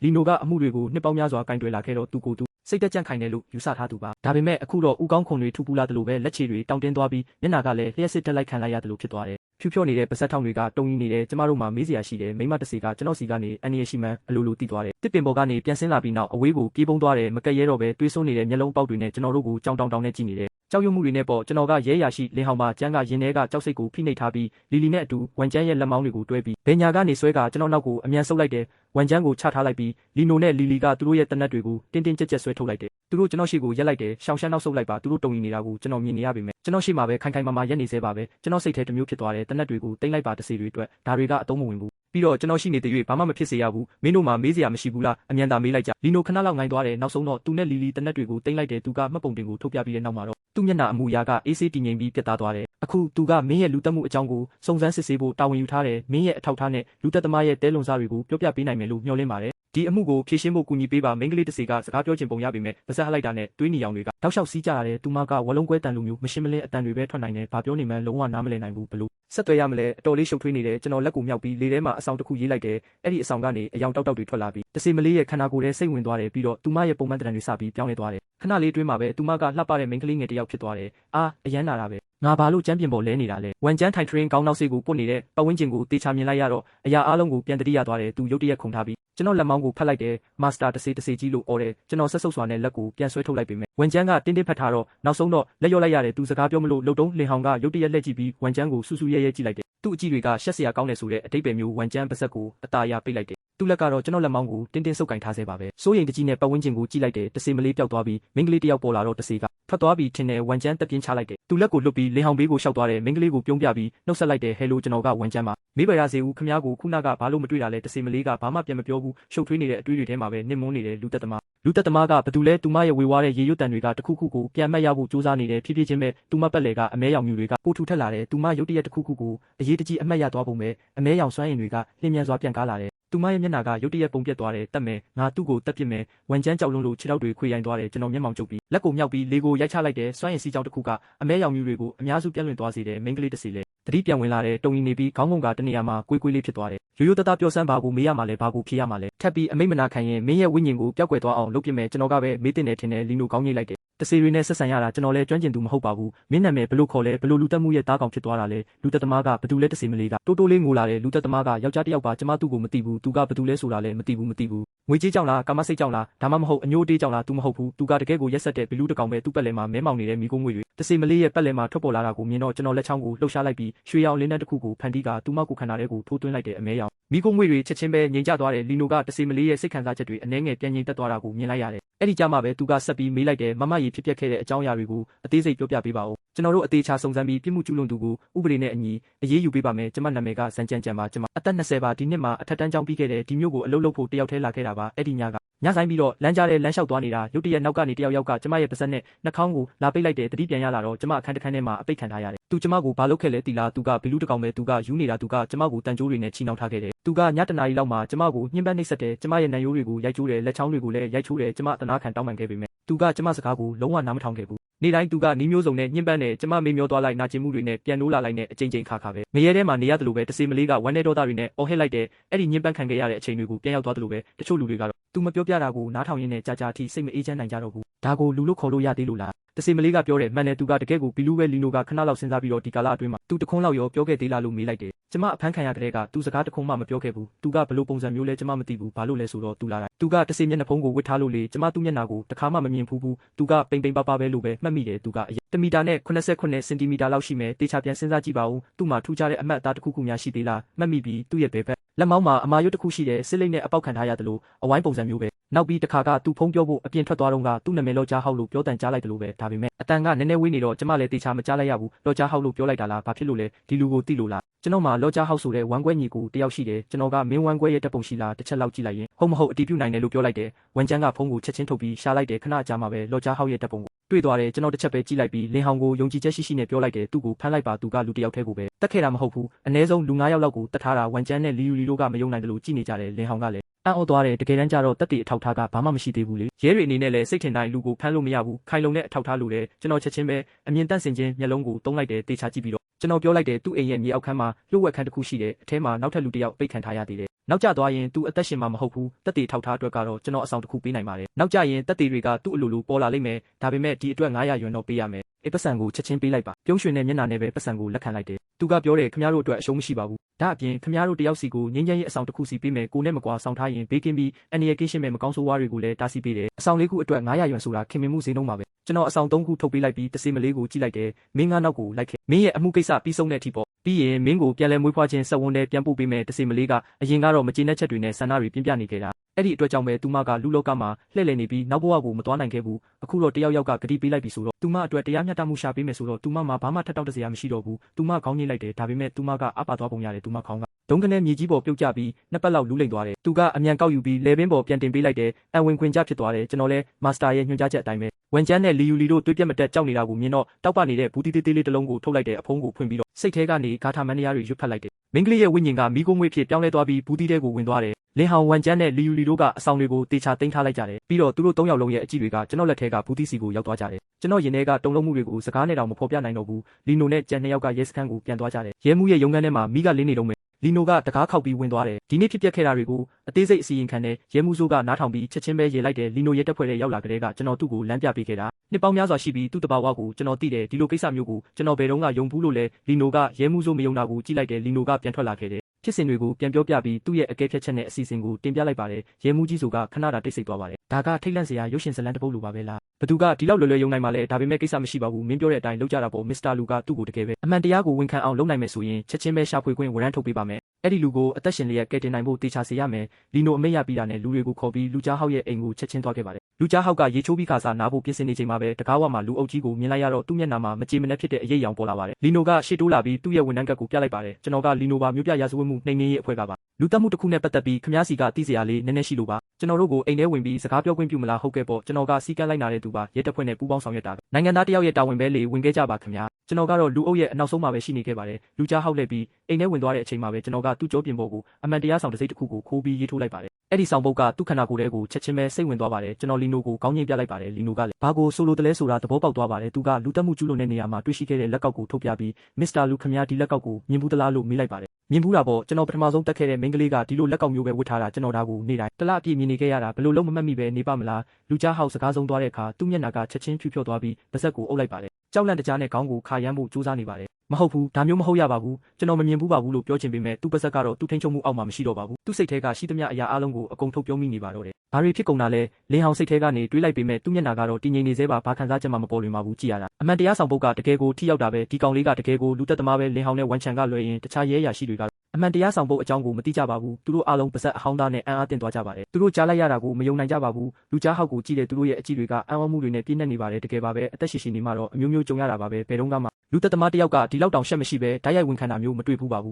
ဒီလူရဲ့အုံနောက်ကတကားမှညက်နေတာလားရဲတွေရဲ့စူးစမ်းအားထုတ်မှုကြောင့်ဖျားသခင်ကတနာကယူနာတက်ပြီးဒီလိုလူသက်သမားကိုအလိုလိုဝင်ခံလာအောင်ပို့ပေးလိုက်တာလားမစ္စတာလူခမည်းခုနကလူတက်ခဲ့တယ်လို့ပြောလိုက်တာနော်လူကြားဟောက်ကပါဇက်ကိုလက်နှစ်ဖက်နဲ့တင်းတင်းအုပ်ပြီးအတန်မထွက်အောင်တားဖို့ကြိုးစားပေမဲ့ဘာမှမတတ်နိုင်ပါဘူးစကလုံးတွေကတော့ရှင်းရှင်းလင်းလင်းထွက်ပေါ်လာဆဲပါဟုတ်တယ်ကျွန်တော်လူတက်ခဲ့တာတယောက်တည်းမဟုတ်ဘူးကျွန်တော်လက်ရကောင်းတွေဖန်တီးချင်ခဲ့တာကျွန်တော်နာမည်ကြီးချင်ခဲ့တာဒါပေမဲ့စိတ်ကူးညံတွေကုန်ခန်းသွားလို့မလုပ်နိုင်ခဲ့ဘူးကောင်းကောင်းမွန်မွန်ဘာမှကိုရေးလို့မရတော့ဘူးအဲ့ဒီနေ့ကလူတယောက်ကားတိုက်ခံရပြီးတေဆုံးတာကိုကိုယ်တိုင်မျက်မြင်တွေ့လိုက်ရတဲ့အထိပေါ့ကျွန်တော်ရှိမှာတဲ့တွေးတွေကကျွန်တော်မျက်နှာပေါ်တောင်ဆင်လာခဲ့တယ်ကျွန်တော်လုံးဝမကြောက်ခဲ့ပါဘူးအဲ့ဒီရင်ခုန်စရာကောင်းတဲ့ခံစားချက်ကပဲကျွန်တော်ကိုအဆုံးမရှိတဲ့စိတ်ကူးညံတွေကိုပေးစွမ်းခဲ့တာပါကျွန်တော်ရေးတဲ့စာအုပ်ကတညာလေးနဲ့နာမည်ကြီးသွားခဲ့တယ်လူကြားဟောက်ကစကားတွေဆက်ပြောလေးကြောက်လေးဖြစ်လာပါတယ်စိတ်ထဲကနေတော့ရက်လိုက်ပါတော့ကျေးဇူးပြုပြီးရက်လိုက်ပါတော့လို့အော်ဟစ်နေပေမဲ့မရပါဘူးသူ့စိတ်ထဲကအနက်ဆိုင်ဆုံးအတွေးတွေကိုသူမထိန်ချုံနိုင်တော့ပဲအကုန်လုံးထွက်ကြလာပါတယ်လီနိုကဝရမ်းစာရွက်ကိုထုတ်ပြလိုက်တဲ့အခါလူကြားဟောက်တယောက်စိတ်ပြက်လက်ပြက်ဖြစ်သွားပြီးသူ့အုံနောက်ထဲမှာမိုးကြိုးပစ်ချလိုက်တယ်လို့ခံစားလိုက်ရပါတယ်သူ့စိတ်ထဲမှာအတွေးတစ်ခုပဲကြံပါတော့တယ်ပြီးသွားပြီအခုတော့တကယ်ပြီးဆုံးသွားပါပြီမကြခင်မှာပဲရဲရရှိအချို့ကမြေအောက်ခန်းထဲကဒဏ်ရာရထားတဲ့တားကောင်ကိုစစ်ဆေးဖို့ထုတ်ဆောင်လာခဲ့ကြပါတယ်စစ်ဆေးရေးအရာရှိကထွက်လာတဲ့အခါသူ့မျက်နှာကဖြူဖြော့နေပါတယ်လူတော်တော်များများလည်းအဲ့ဒီနေရာမှာတင်အန်ထုတ်လိုက်ကြပါတယ်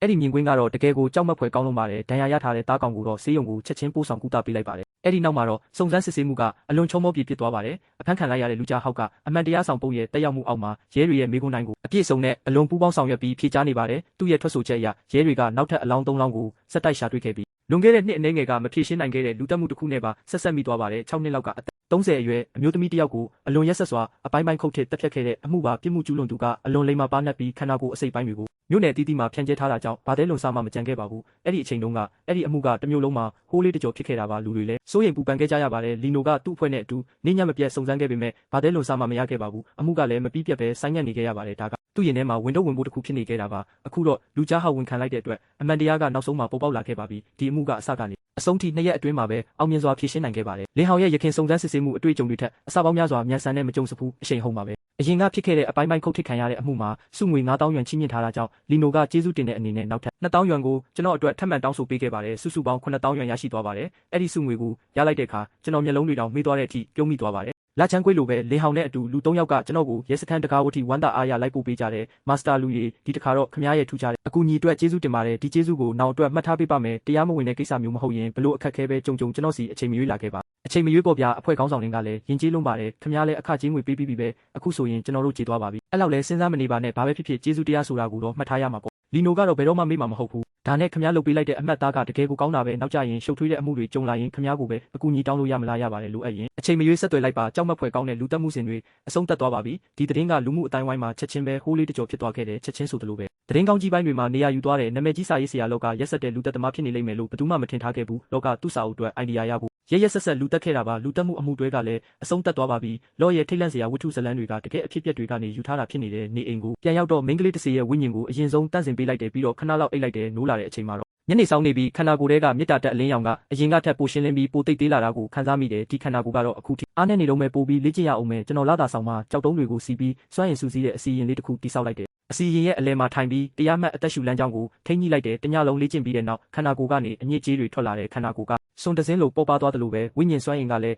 အရင်ကထက်ပိုအားကောင်းလာတယ်နောက်ရက်တွေကတော့တော်တော်လေးစိတ်ချမ်းသာဖို့ကောင်းတဲ့စားတာကလွယ်ရင်နေရောညပါလာတာဆောင်မှာပဲလေ့ကျင့်နေဖြစ်တဲ့အားရင်အားတလို့ဇလန်းတွဲတွေကြည့်တယ်ဒီလိုနဲ့တလားလောက်ကြာသွားတယ်ဝိညာဉ်စွမ်းအင်ကနောက်ဆုံးတော့တိတိတတ်တာတိုးတက်လာခဲ့တဲ့တာမန်တစေတွေကိုရင်ဆိုင်ရတာကတော့ပြဿနာမဟုတ်တော့ဘူးအဲ့ဒီညမှာတော့စိတ်ကြည်လင်လန်းဆန်းစွာနဲ့အိမ်ကနေထွက်ပြီးလူစီကားတဲ့စားတောက်တန်းကိုတွားကကိုကောင်းကောင်းလေးကျွေးမွေးဖို့စီစဉ်လိုက်တဲ့ဝက်သားကင်စားနေရင်ဖားရုပ်ဝစ်စုံဝစ်ထားတဲ့လူတစ်ယောက်ကိုတွေ့လိုက်ရတယ်သူကဖားရုပ်ပူဖောင်းလေးတွေကင်ပြီးဟိုဘက်ကလေကားထင်မှာထိုင်နေတဲ့အရက်အမောင်းကိုကြည့်ရင်ယောက်ျားလေးတစ်ယောက်ပဲသူ့ကိုကြည့်ပြီးကျွန်တော်စိတ်ထဲကနေခေါင်းခါမိတယ်ဒါဘာကန်ဆိုးမိုးမောင်ကြတာလဲအဲ့ဒီကောင်လေးစီကကန်ဆိုးတဲ့အငွေ့သက်တွေကအဝေးကနေတော့မြင်နေရတဲ့အားတွေ့ဆုံချင်းကကံကြမ္မာပဲနေတိုင်းကုသိုလ်လေးတစ်ခုလောက်လုပ်ပေးလိုက်ရအောင်ကူညီပေးလိုက်တာပဲကောင်းမယ်ကျွန်တော်သူ့နာကိုရှောက်သွားပြီးထိုင်လိုက်တဲ့အိတ်ထဲကစာရွက်တရွက်ထုတ်ပြီးသူ့ရှိမှဖြန့်ကကံကြမ္မာကိုဟောပေးလိုက်တဲ့တခါဟောရင်900ကျပ်မမှန်ရင်ပတ်စံမယူဘူးအဲ့ဒီလူကခဏလောက်တိတ်ဆိတ်နေတဲ့နှက်ခမ်းကိုစူးလိုက်တဲ့မင်းလက်ရှိမှာကန်ဆိုးမိုးမောင်တွေဝိုင်းရံနေတဲ့ပြီးခဲ့တဲ့ရက်အနည်းငယ်အတွင်းမှာမင်းအမြဲလိုဘေးအန္တရာယ်တွေကြုံနေရမှာပဲဒီအတိုင်းဆက်ထားရင်မင်းအသက်အန္တရာယ်တောင်ရှိနိုင်တယ်တကယ်လို့မင်းမဟောချင်ဘူးဆိုရင်တော့ငါသွားတော့မယ်အဲ့လိုပြောပြီးတော့ကျွန်တော်ထားဖို့ပြင်လိုက်တယ်ကျွန်တော်စကားကြောင့်အဲ့ဒီလူတကိုယ်လုံးတုံရင်သွားတယ်သူဖောက်ထုတ်ကိုတင်းတင်းကြပ်ကြပ်စုပ်ကင်ပြီးတစီတကောင်ကိုတွေးလိုက်ရတယ်လို့မျိုးမျက်လုံးပြူးပြီးကြည့်နေတယ်သူ့နာမည်ကဝမ်ချန်ဖုန်းနဲ့သူကတက္ကသိုလ်တက်နေတဲ့ကျောင်းသားတစ်ယောက်ပါပုံမှန်အားဖြင့်တော့ကျောင်းချိန်မဟုတ်ရင်အချိန်ပိုင်းလှုပ်ပြီးစားစရိတ်ရှာလေးရှိတယ်ပြီးခဲ့တဲ့ရက်အနည်းငယ်ကတော့ဘာကြောင့်ရဲမသိဘူးသူအရန်ကန်ဆိုးနေခဲ့တာအသက်အန္တရာယ်နဲ့တောင်နီးကပ်ခဲ့ရတဲ့အချိန်ပေါင်းမနှဲတော့ဘူးအရင်ကဆိုတက်ကြွပြီးချုံမောတဲ့လူငယ်လေးဖြစ်ပေမဲ့အခုတော့မျက်တွင်းတွေဟောက်ပတ်နဲ့မျက်နှာကလည်းနွမ်းနေတယ်မင်းကန်ကြမ္မာကိုငါဟောပေးမယ်ကျွန်တော်ပြန်ထိုင်လိုက်တယ်အရင်ပတ်စံရှင်း900ကျပ်အဲ့ဒီလူကအခက်ခဲကြီးစွာနဲ့ဖုန်းကိုထုတ်ပြီးငွေလွှဲပေးလိုက်တယ်ငွေရပြီးတဲ့အခါကျွန်တော်ကမင်းဒီရက်ပိုင်းဘာတွေကြုံခဲ့ရလဲဆိုတာပြောပြစမ်းပါဦးလို့မေးလိုက်တယ်အဲ့ဒီနေ့ကအားလုံးနည်းနည်းလွန်သွားကြတယ်ဆိုင်ပိုင်ရှင်ကကျွန်တော်ကိုအိမ်ပြန်ပို့ဖို့အတွက်ကားသမားတစ်ယောက်ကိုတီးတန့်ခေါ်ပေးခဲ့တယ်လမ်းမှာဆိုင်ပိုင်ရှင်ကကျွန်တော်ကိုစကားတွေအများကြီးပြောတယ်သူကကျွန်တော်အသက်မွေးတက်ကရစ်တွေကိုမေးတယ်အခုပြန်တွေးကြည့်တော့အဲ့ဒီတွေးဆုံမှုနောက်ပိုင်းကစပြီးကျွန်တော်ကန်တွေတအားဆိုးလာတာပဲအမျိုးမျိုးသောမကောင်းတဲ့အရာတွေဖြစ်လာတဲ့အစပိုင်းတော့အသေးဖွဲလေးတွေပါခွေးကိုက်ခံရတာမျိုးလောက်ပေါ့အော်ဒါတွေကလည်းအမျိုးမျိုးသောအကြောင်းပြချက်တွေနဲ့အဖြတ်ခံလိုက်ရတယ်ကျွန်တော်ကဒီရက်ပိုင်းကန်ဆိုးတာပဲလို့ထင်ခဲ့တာဒါနဲ့အနားယူဖို့ရက်အနည်းငယ်ခွင့်ယူလိုက်တယ်အဲ့ဒီအချိန်မှာပဲရောင်ချန်ကိုမတွေ့တာကြပြီဆိုပြီးသူ့အိမ်ကိုတွားတွေးဖို့ဆုံးဖြတ်လိုက်တယ်အိမ်ရောက်တော့ရောင်ချန်ကဖျားနေတာအရန်ပြင်းထန်နေမှန်းသိလိုက်ရတယ်ကတင်ပေါ်မှာလဲလျောင်းနေတာမှတ်မိဖို့တောင်ခက်ခဲလောက်အောင်ပိန်ချုံနေတယ်ပါးတွေကချိုင်းဝင်နေတယ်သူမိဘတွေကငိုရင်းပြောပြကြတယ်စေယုံကအကြောင်းကြားချက်ကိုစောင့်နေရင်ဘာတွေဖြစ်ခဲ့လဲဆိုတာသူတို့လည်းမသိကြဘူးသူကသတိမေ့မျောနေတာဝမ်ချန်ဖုန်းကခဏရက်ပြီးမှဆက်ပြောတယ်အရေးပေါ်ခန်းထဲမှာသူတပတ်လောက်တည်နေခဲ့တာဘာမှလည်းစစ်ဆေးလို့မတွေ့ဘူးအိမ်ကိုပဲပြန်ခေါ်လာခဲ့ရတယ်သူ့အမေကစကားတွေပြောနေရင်းကနေရုတ်တရက်ကျွန်တော်ကိုအကြာကြီးစိုက်ကြည့်နေတယ်ကျွန်တော်ရဲ့မွေးစင်းရင်ချက်လက်ပြည့်စုံကိုတောင်းတယ်ပြီးတော့ရောင်ချန်ကိုကူညီပေးဖို့စိတ်ပါတလားလို့မေးတယ်ကျွန်တော်ကကူညီချင်တာပေါ့ဘလို့ကူညီရမလဲလို့မေးလိုက်တယ်သူမကကျွန်တော်စွမ်းအင်ကလုံလောက်တယ်လို့ပြောတယ်ရောင်ချန်နဲ့အတူတညတာအတူအိပ်ပေးဖို့ကျွန်တော်စွမ်းအင်တွေကိုရောင်ချန်ဆုပ်ယူနိုင်ဖို့အတွက်ပေါ့သူပြန်ကောင်းလာနိုင်တယ်လို့ပြောတယ်ကျွန်တော်ကတော့အဲ့ဒီအကြောင်းကိုတိတ်မတွေးမိခဲ့ဘူးရိုးရိုးလေးပဲအိပ်လိုက်ကြတာလို့ထင်ခဲ့တာဒါနဲ့ပဲဝမ်းသာအားရသဘောတူလိုက်မိတယ်အဲ့ဒီညကလီယိုချန်နဲ့ကျွန်တော်အိယာတစ်ခုထဲမှာအိပ်ခဲ့ကြတ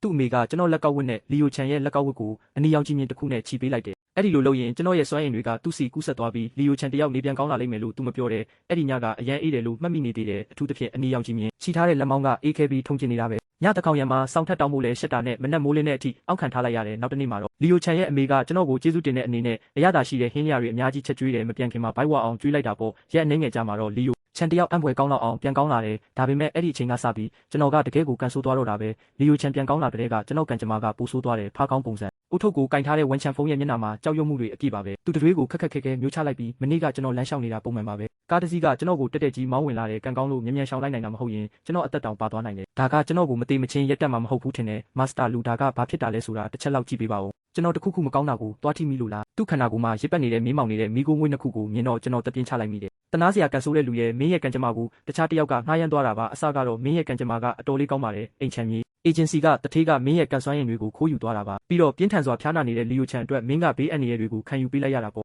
ကံကြမ္မာအကြောင်းနဲ့ပတ်သက်ရင်တခြားသူတွေရဲ့ကိစ္စမှာအလွယ်တကူမဝင်ရောက်ပါနဲ့ဆိုတဲ့စကားပုံရှိပါတယ်မင်းကသူတို့ကိုအခက်ခဲကြော်လွှာအောင်ကူညီပေးခဲ့တဲ့အတွက်သူတို့ရဲ့ဒုက္ခတွေကိုမင်းကခံစားပေးရတော့တာပါအခုထိအသက်ရှင်နေသေးတာကအံ့ဩစရာကောင်းနေပြီကံကြမ္မာဆိုတာဘာလဲဆိုတာမင်းနားလည်လားလူတစ်ယောက်ရဲ့ကံကြမ္မာဆိုတာပုံသေးမဟုတ်ဘူးတစ်ခါတလေတက်လိုက်တစ်ခါတလေကြားလိုက်နေပေါ့တချို့လူတွေကြတော့ကံကြမ္မာကတဟုန်ထိုးတက်နေတတ်တယ်ဘာလို့အဆင်ပြေနေတာပေါ့ဒါပေမဲ့ကံမကောင်းတဲ့သူတွေလည်းရှိတယ်ဘာလို့အမြဲတမ်းကြာရှုံးနေတတ်တဲ့သူတွေလေကံကြမ္မာအားနေတဲ့သူတွေကတော့သူတို့ရဲ့ကံစွမ်းရည်ကိုပြောင်းလဲဖို့ကြိုးစားကြလိမ့်မယ်အဲ့ဒါကကံကြမ္မာကိုငှားရမ်းခြင်းပဲကျွန်တော်ကံကြမ္မာကိုပြန်ကောင်းအောင်လုပ်လို့ရမလားကျွန်တော်လက်ကိုမြောက်ပြီးဝန်ချန်ဖုံးရဲ့ပခုံးကိုညင်သာစွာပုတ်ပေးလိုက်တယ်သူဝါလို့အတန်ပြုတ်ပြီးမင်းညစ်နေတဲ့အရာတစ်ခုကိုအန်ထုတ်လိုက်တယ်အဲ့ဒီညဉ့်ညမ်းတဲ့စွမ်းရည်တွေကိုအန်ထုတ်လိုက်ပြီးနောက်အားလုံးပုံမှန်ပြန်ဖြစ်သွားတယ်ဒီနေ့ကစပြီးမင်းရဲ့ကံကြမ္မာကတဖြည်းဖြည်းတိုးတက်လာလိမ့်မယ်ဒီငြိမ်းချမ်းရေးအဆောင်ကိုရေဆိုခံမိခံဖြစ်အောင်လုပ်ထားတယ်မင်းနဲ့အတူဆောင်ထားပါဒါကမင်းရဲ့ကံစွမ်းရည်တွေကိုပြန်လည်ဖြည့်တင်းပေးလိမ့်မယ်အဲ့ဒီအိမ်ချမ်းမြေကုမ္ပဏီကိုတော့ထပ်မသွားနဲ့တော့တထေးကကိုချင်းတရားမရှိတဲ့သူပါနောက်ပိုင်းသူကမင်းတငယ်ချင်းကိုလက်စားချေဖို့ကြိုးစားလိမ့်မယ်လီယိုချန်မီသားစုနဲ့လည်းခဏလောက်အဆက်အသွယ်မလုပ်ပါနဲ့။ကျေးဇူးတင်ပါတယ်မာစတာလူကျွန်တော်အလုပ်ကထွက်လိုက်ပါပြီ။အဲ့ဒီကုမ္ပဏီကိုလုံးဝပြန်မသွားတော့ဘူးဝန်ချန်။ဖုန်းကခေါင်းကိုခက်တွတ်ငိမ့်ပြတဲ့အန်ထုတ်ပြီးတဲ့နောက်သူ့ခန္ဓာကိုယ်ကပေါ်ပါသွားတယ်လို့ခံစားလိုက်ရတယ်တိုးဆုပ်မနေပါနဲ့။ငိမ့်ချမ်းရေးအဆောင်အတွက်900ပေးချေလိုက်ပါတယ်မာစတာလူကလူတွေကိုထူးဆန်းစွာနဲ့ပဲသတိမေ့သွားအောင်လုပ်တာလား။အဲ့ဒါကတခြားသူတွေကသူတို့ရဲ့ကံကြမ္မာကိုငှားရမ်းထားလို့ပါဒါပေမဲ့ကျွန်တော်ကတော့လူချင်းတွေ့မှပဲ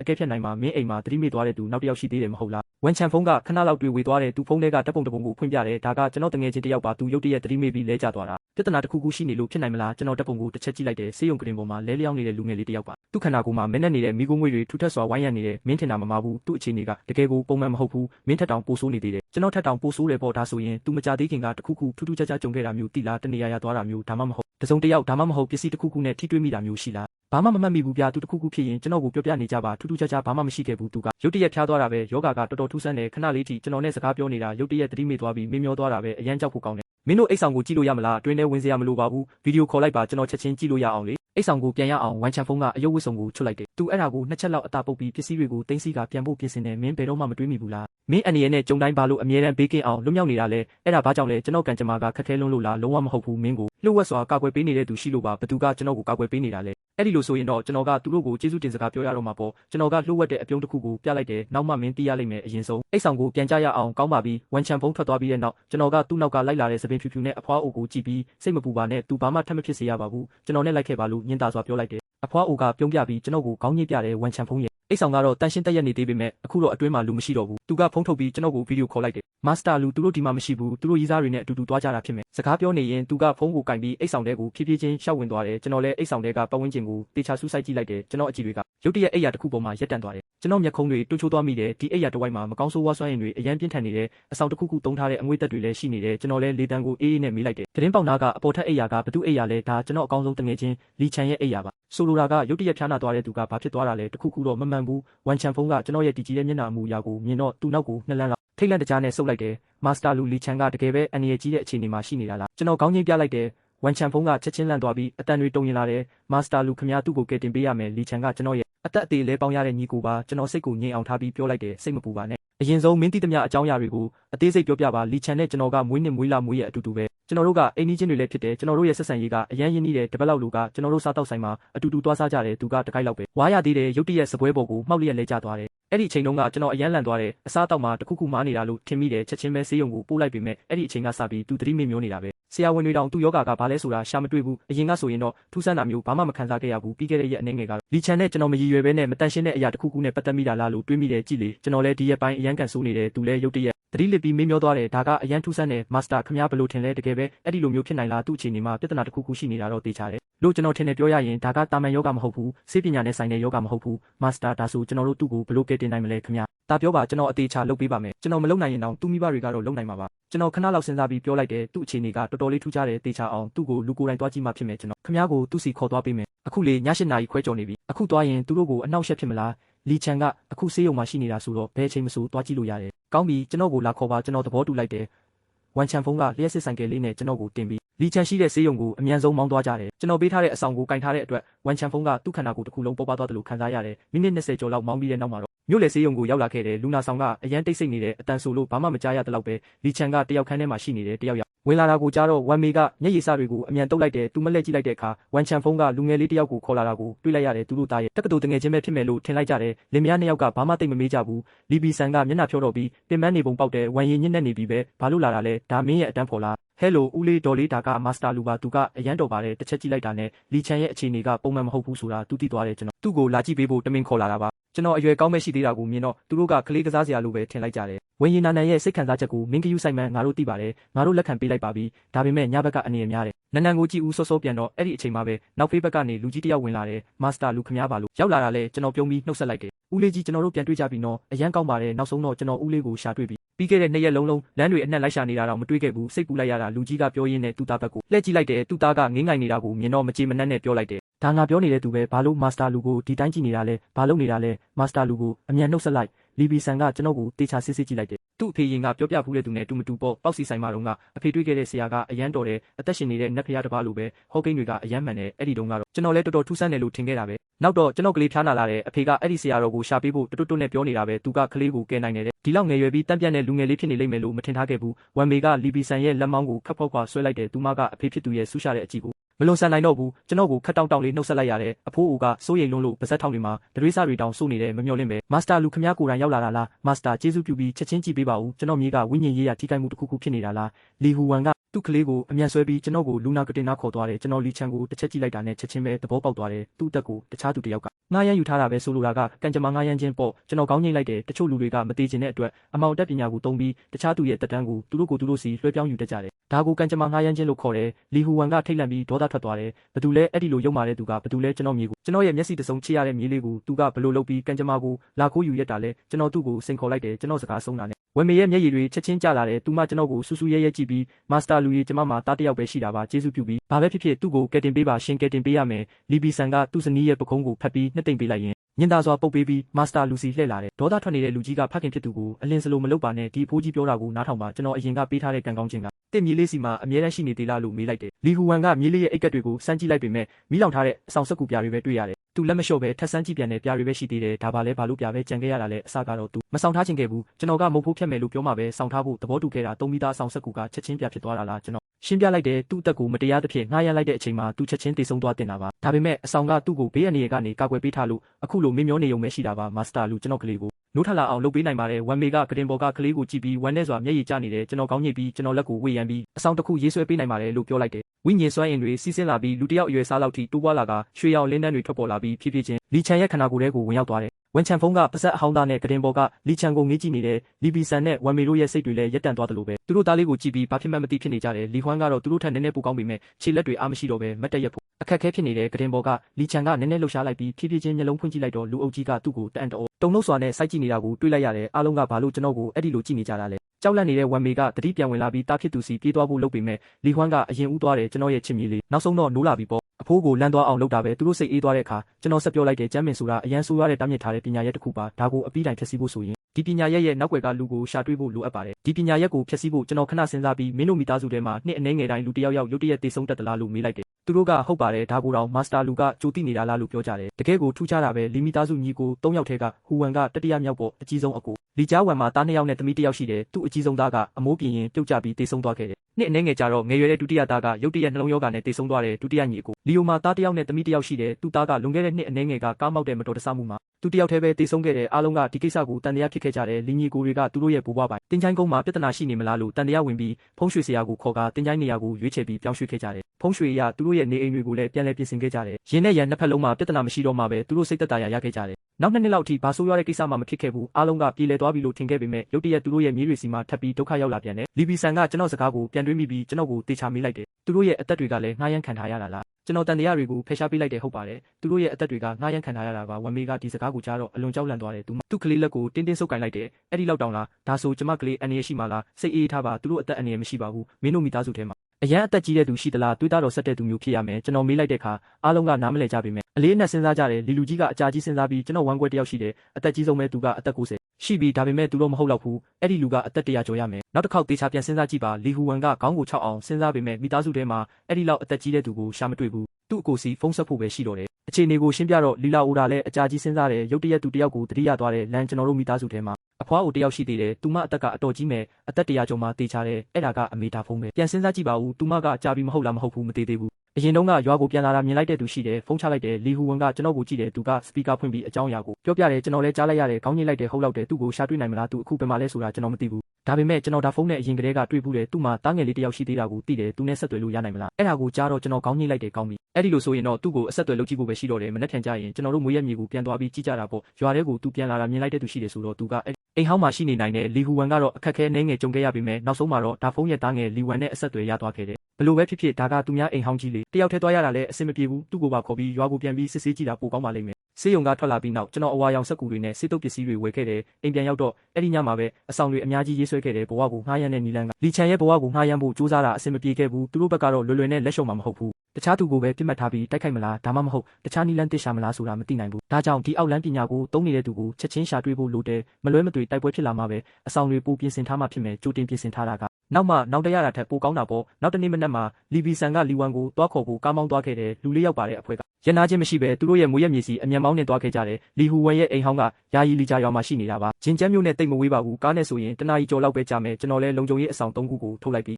တီးကံပုံစံလေးဖြစ်အောင်တေချာခောက်လိုက်တယ်ပြီးတော့သူတို့တယောက်ချင်းစီကိုတစ်ခုစီပေးပြီးအမြဲတမ်းကိုနဲ့မကွာဆောင်ထားဖို့မှာလိုက်တယ်ကျေးဇူးတင်ပါတယ်မာစတာလူလီဟူဝမ်ကတော့အဲ့ဒါကိုယတနာတစ်ခုလိုသဘောထားပြီးသူ့ကြခင်အိတ်ကက်ထဲကိုလေးလေးစားစားနဲ့ထည့်လိုက်တယ်လီဗီဆန်ကလည်းသူ့ပေါင်းပြီးအိတ်ကက်ထဲကိုတေချာထည့်ထားလိုက်တယ်လီဝမ်ကကျွန်တော်ကိုတခါမှမမြင်ဘူးသေးဘူးမစ္စတာလီကကျွန်တော်ကိုတော်တဲ့ဆရာတယောက်ဖြစ်မိတ်ဆက်ပေးပေမဲ့သူမကတော့ယုံတဝက်မယုံတဝက်နဲ့တိတ်ပြီးတော့လေဂယုမဆိုင်ခဲ့ဘူးသူမကအဆောင်ဆက်ကူကိုဖုန်းအိမ်နောက်မှာပေါ့ပေါ့ဆဆထည့်ထားလိုက်တယ်ခဏလောက်တိတ်ဆိတ်သွားပြီးနောက်လီဝမ်ကအတိတ်ကအကြောင်းအရာတစ်ခုကိုပြောပြလာတယ်ဘယ်သူမှမသိတဲ့အကြောင်းမှာဒီဇလန်ကဆယ်စုနှစ်အနည်းငယ်လောက်ကစတင်ခဲ့တာဖြစ်မယ်တညမှာတော့ကျမဖေလီယွန်ကူးရေးစာလို့တကားဖွင့်ပြီးရေးသွားတောက်တယ်ဒါပေမဲ့သူတွေးလိုက်ရတာကသူ့အမေကအိတ်ခမ်းတကားဝမှာဒူးထောက်ပြီးခေါင်းငုံနေတာပဲလီယွန်လည်းနားမလည်ခဲ့ဘူးပြီးတော့လူကြီးတယောက်ကငယ်ရွယ်သူကိုဥညွတ်လိုက်ရင်ငယ်ရွယ်သူရဲ့အသက်တူသွားတတ်တယ်ဆိုတာကိုသူသိထားတယ်သူလည်းသူ့အမေကိုချက်ချင်းပဲအော်ဟစ်ပြီးညှင်းခုန်လိုက်တယ်အဲ့ဒီနောက်မှာတော့သူ့အမေကခေါင်းမငုံတော့ဘူးလီယွန်လည်းဒီကိစ္စပြီးသွားပြီလို့ထင်ခဲ့တယ်6လလောက်ကြာတော့သူ့ရဲ့9နှစ်အရွယ်သားလေးကကောက်ရိုးပုံပေါ်တက်ကစားရင်းနဲ့ရုတ်တရက်ပြိုကျသွားခဲ့တယ်ကောင်လေးကအောက်မှာပြိမိပြီးအသက်ရှူမဝပဲတေဆုံးသွားခဲ့တယ်လီယွန်နဲ့သူ့ဇနီးတို့လည်းအလွန်အမင်းဝမ်းနဲ့ကြေကွဲခဲ့ကြတယ်ဒါပေမဲ့သူတို့သတိထားမိလိုက်တာကသူ့အမေရဲ့စပင်တွေကအရင်ကဆွတ်ဆွတ်ဖြူနေတာကနေရုတ်တရက်အနက်ရောင်ပြောင်းသွားတယ်မျက်နှာပေါ်ကအရေးအကြောင်းတွေလည်းတိတိတတ်တာလျော့နေသွားတယ်သူ့ခန္ဓာတစ်ခုလုံးကရုတ်တရက်10နှစ်လောက်ပုံငယ်သွားတယ်လို့ဖြစ်နေတ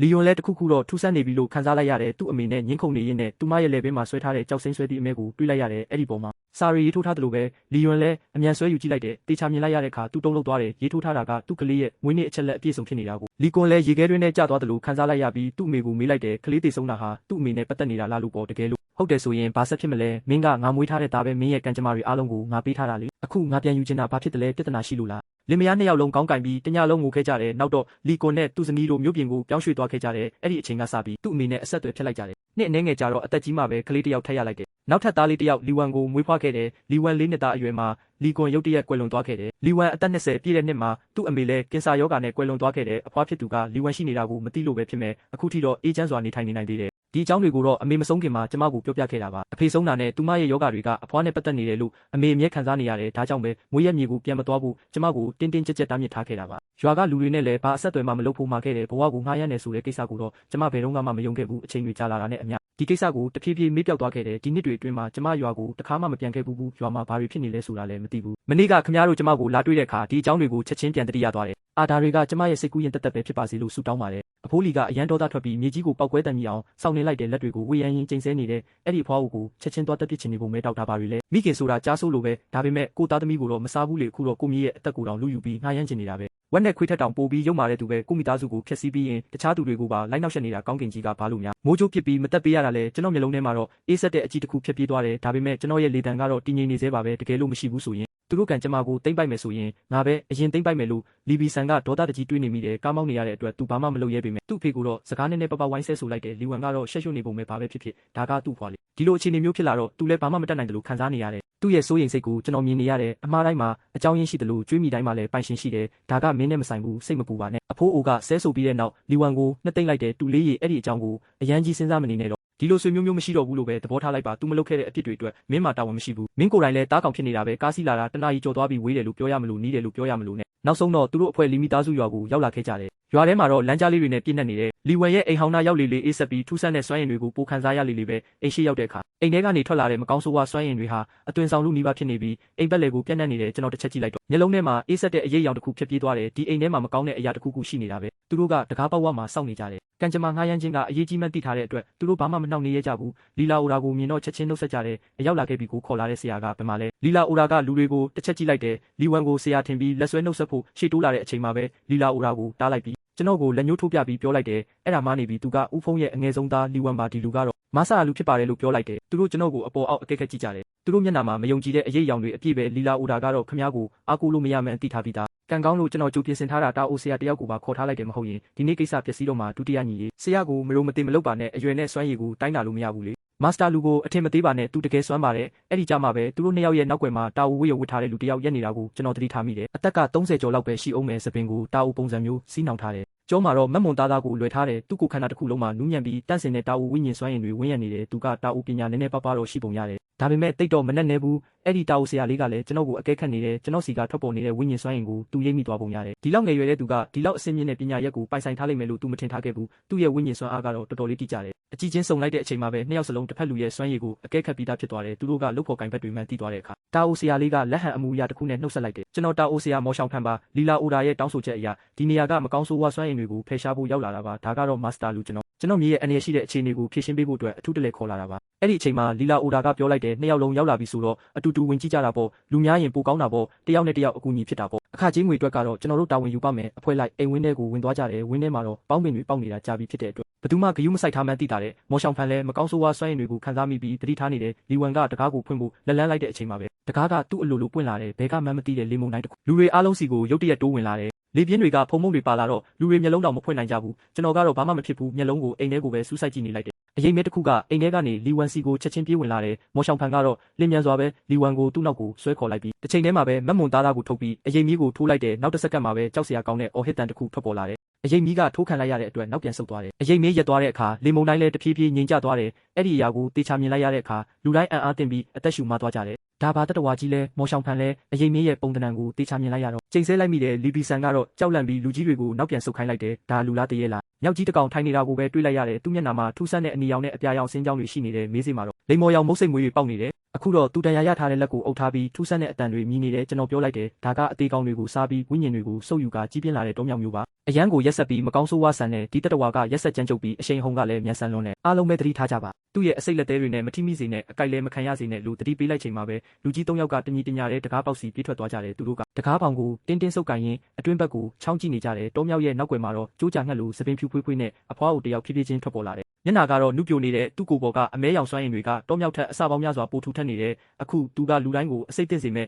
လူသက်အကြည့်တွေနဲ့စိုက်ကြည့်နေတယ်မင်းကလီဝမ်ပဲလီဝမ်ကမယုံနိုင်စွာနဲ့သူ့ကိုစိုက်ကြည့်လိုက်တယ်ခင်ဗျာကကျွန်တော်တခါမှမတွေ့ဘူးတဲ့ကျွန်တော်ဖွာလားအသက်ရွယ်အရတွက်ချက်ကြည့်ရင်သူကအသက်103နှစ်ရှိနေတင်တာပါဒါပေမဲ့သူ့မျက်နှာပေါ်ကအရေးအကြောင်းတွေကလီဝမ်ထက်တောင်နဲနေသေးတယ်လီဝမ်ထက်တောင်ပိုနုပြိုနေတယ်လို့ပဲကျမကလီဝမ်ပါလီဝမ်ကငါသားလေးသူဒီလိုကလေးငယ်လေးတယောက်ကိုခြံထားခဲ့လိမ့်မယ်လို့မထင်ထားခဲ့မိဘူးနှမျောစရာပဲမင်းရှိနေတာကိုစောစောကသာသိရင်တခြားသူတွေကိုရှာနေစရာမလိုတော့ဘူးအဖွားအိုကထူးဆန်းစွာနှစ်ချက်ရေမောလိုက်ပြီးသူ့လက်ကိုမြှောက်လိုက်တယ်အမဲရောင်စွမ်းအင်အစုအဝေးတစ်ခုကိုမယူလိုက်ပြီးတတဝါရဲ့ခန္ဓာကိုယ်ထဲကိုဖြည်းဖြည်းချင်းထည့်သွင်းပေးလိုက်တယ်အဲ့ဒီတတဝါကစိတ်လှုပ်ရှားစွာနဲ့အမဲရောင်စွမ်းအင်တွေကိုဖြန့်ကျက်လိုက်တယ်သူ့ရဲ့ရှေ့ခြေထောက်ကဒဏ်ရာကမျက်စိရှိတင်မြင်သာတဲ့အရှိန်နဲ့ပြန်ကောင်းသွားတယ်ခဏလေးတွင်းမှာပဲသူပုံမှန်အတိုင်းပြန်ဖြစ်သွားတယ်ဒါလေးကိုပဲအားကိုးပြီးတော့ပေါ့မာစတာဒီတခါတော့ကျွန်တော်ကိုတကယ်ဒုက္ခပေးလိုက်ပြီးဒါကတေးသေးလေးပဲလို့ပြောခဲ့ပြီးတော့အခုတော့ဒါကအသက်အန္တရာယ်ရှိတဲ့ကိစ္စကြီးဖြစ်နေပြီးအကုန်ပြီးတာအိုဖုန်ကြီးရေဒီနေ့တော့ဒီမှာတင်အသက်ဆုံးရတော့မယ်ထင်တယ်ကျွန်တော်မျက်နှာကတော့တည်ငြိမ်နေသေးပါကျွန်တော်မော်ရှောင်ဖန်ဘက်ကိုဖြည်းဖြည်းချင်းရှောက်သွားလိုက်တယ်မော်ရှောင်ဖန်ဘေးမှာတွားရက်လိုက်တယ်မော်ရှောင်ဖန်ကကျွန်တော်ကိုကြည့်ပြီးတရွေးမျိုးချလိုက်ကရဲရဲဝုန်းဝုန်းနဲ့ပြောလိုက်တယ်တွားကြမယ်တငယ်ချင်းမကြောက်ပါနဲ့ငါတို့နှစ်ယောက်ပေါင်းရင်ဒီမိစ္ဆာတတဝါကိုတေချာပေါက်အနိုင်ယူနိုင်မှာပါအဲ့ဒီတတဝါရဲ့ဒဏ်ရာရနေတဲ့မျက်လုံးတွေကရုတ်တရက်ပြန်ကောင်းသွားပြီးအနီရောင်တောက်လာကခေါ်အုပ်လိုက်တယ်ရက်တပြက်အမြန်နှုံးနဲ့မော်ရှောင်ဖန်ရဲ့မျက်နှာကိုတန်းပြီးကိုက်ဖို့တိုက်ခိုက်လာတယ်မော်ရှောင်ဖန်ကသူ့တစ်သားသားကိုမြှောက်ပြီးခုခံလိုက်ပေမဲ့တောမြောက်ရဲ့တိုက်ခိုက်မှုကြောင့်လက်ထဲကနေလွင့်စင်သွားလို့သူ့တုံးလုံးသွားတယ်လက်ထဲတစ်ချောင်းကသူ့လက်မောင်းနဲ့စိုက်ဝင်သွားတယ်ဒါပေမဲ့သူထိမိတဲ့အချိန်မှာပဲမော်ရှောင်ဖန်ရဲ့ခန္ဓာကိုယ်ကိုထိလိုက်တဲ့အခါသူ့ကိုယ်ပေါ်ကရွှေရောင်လင်းနှန်းတွေတောက်ပလာပြီးတောမြောက်ရဲ့လက်သေးကိုလောင်ကျွမ်းစေက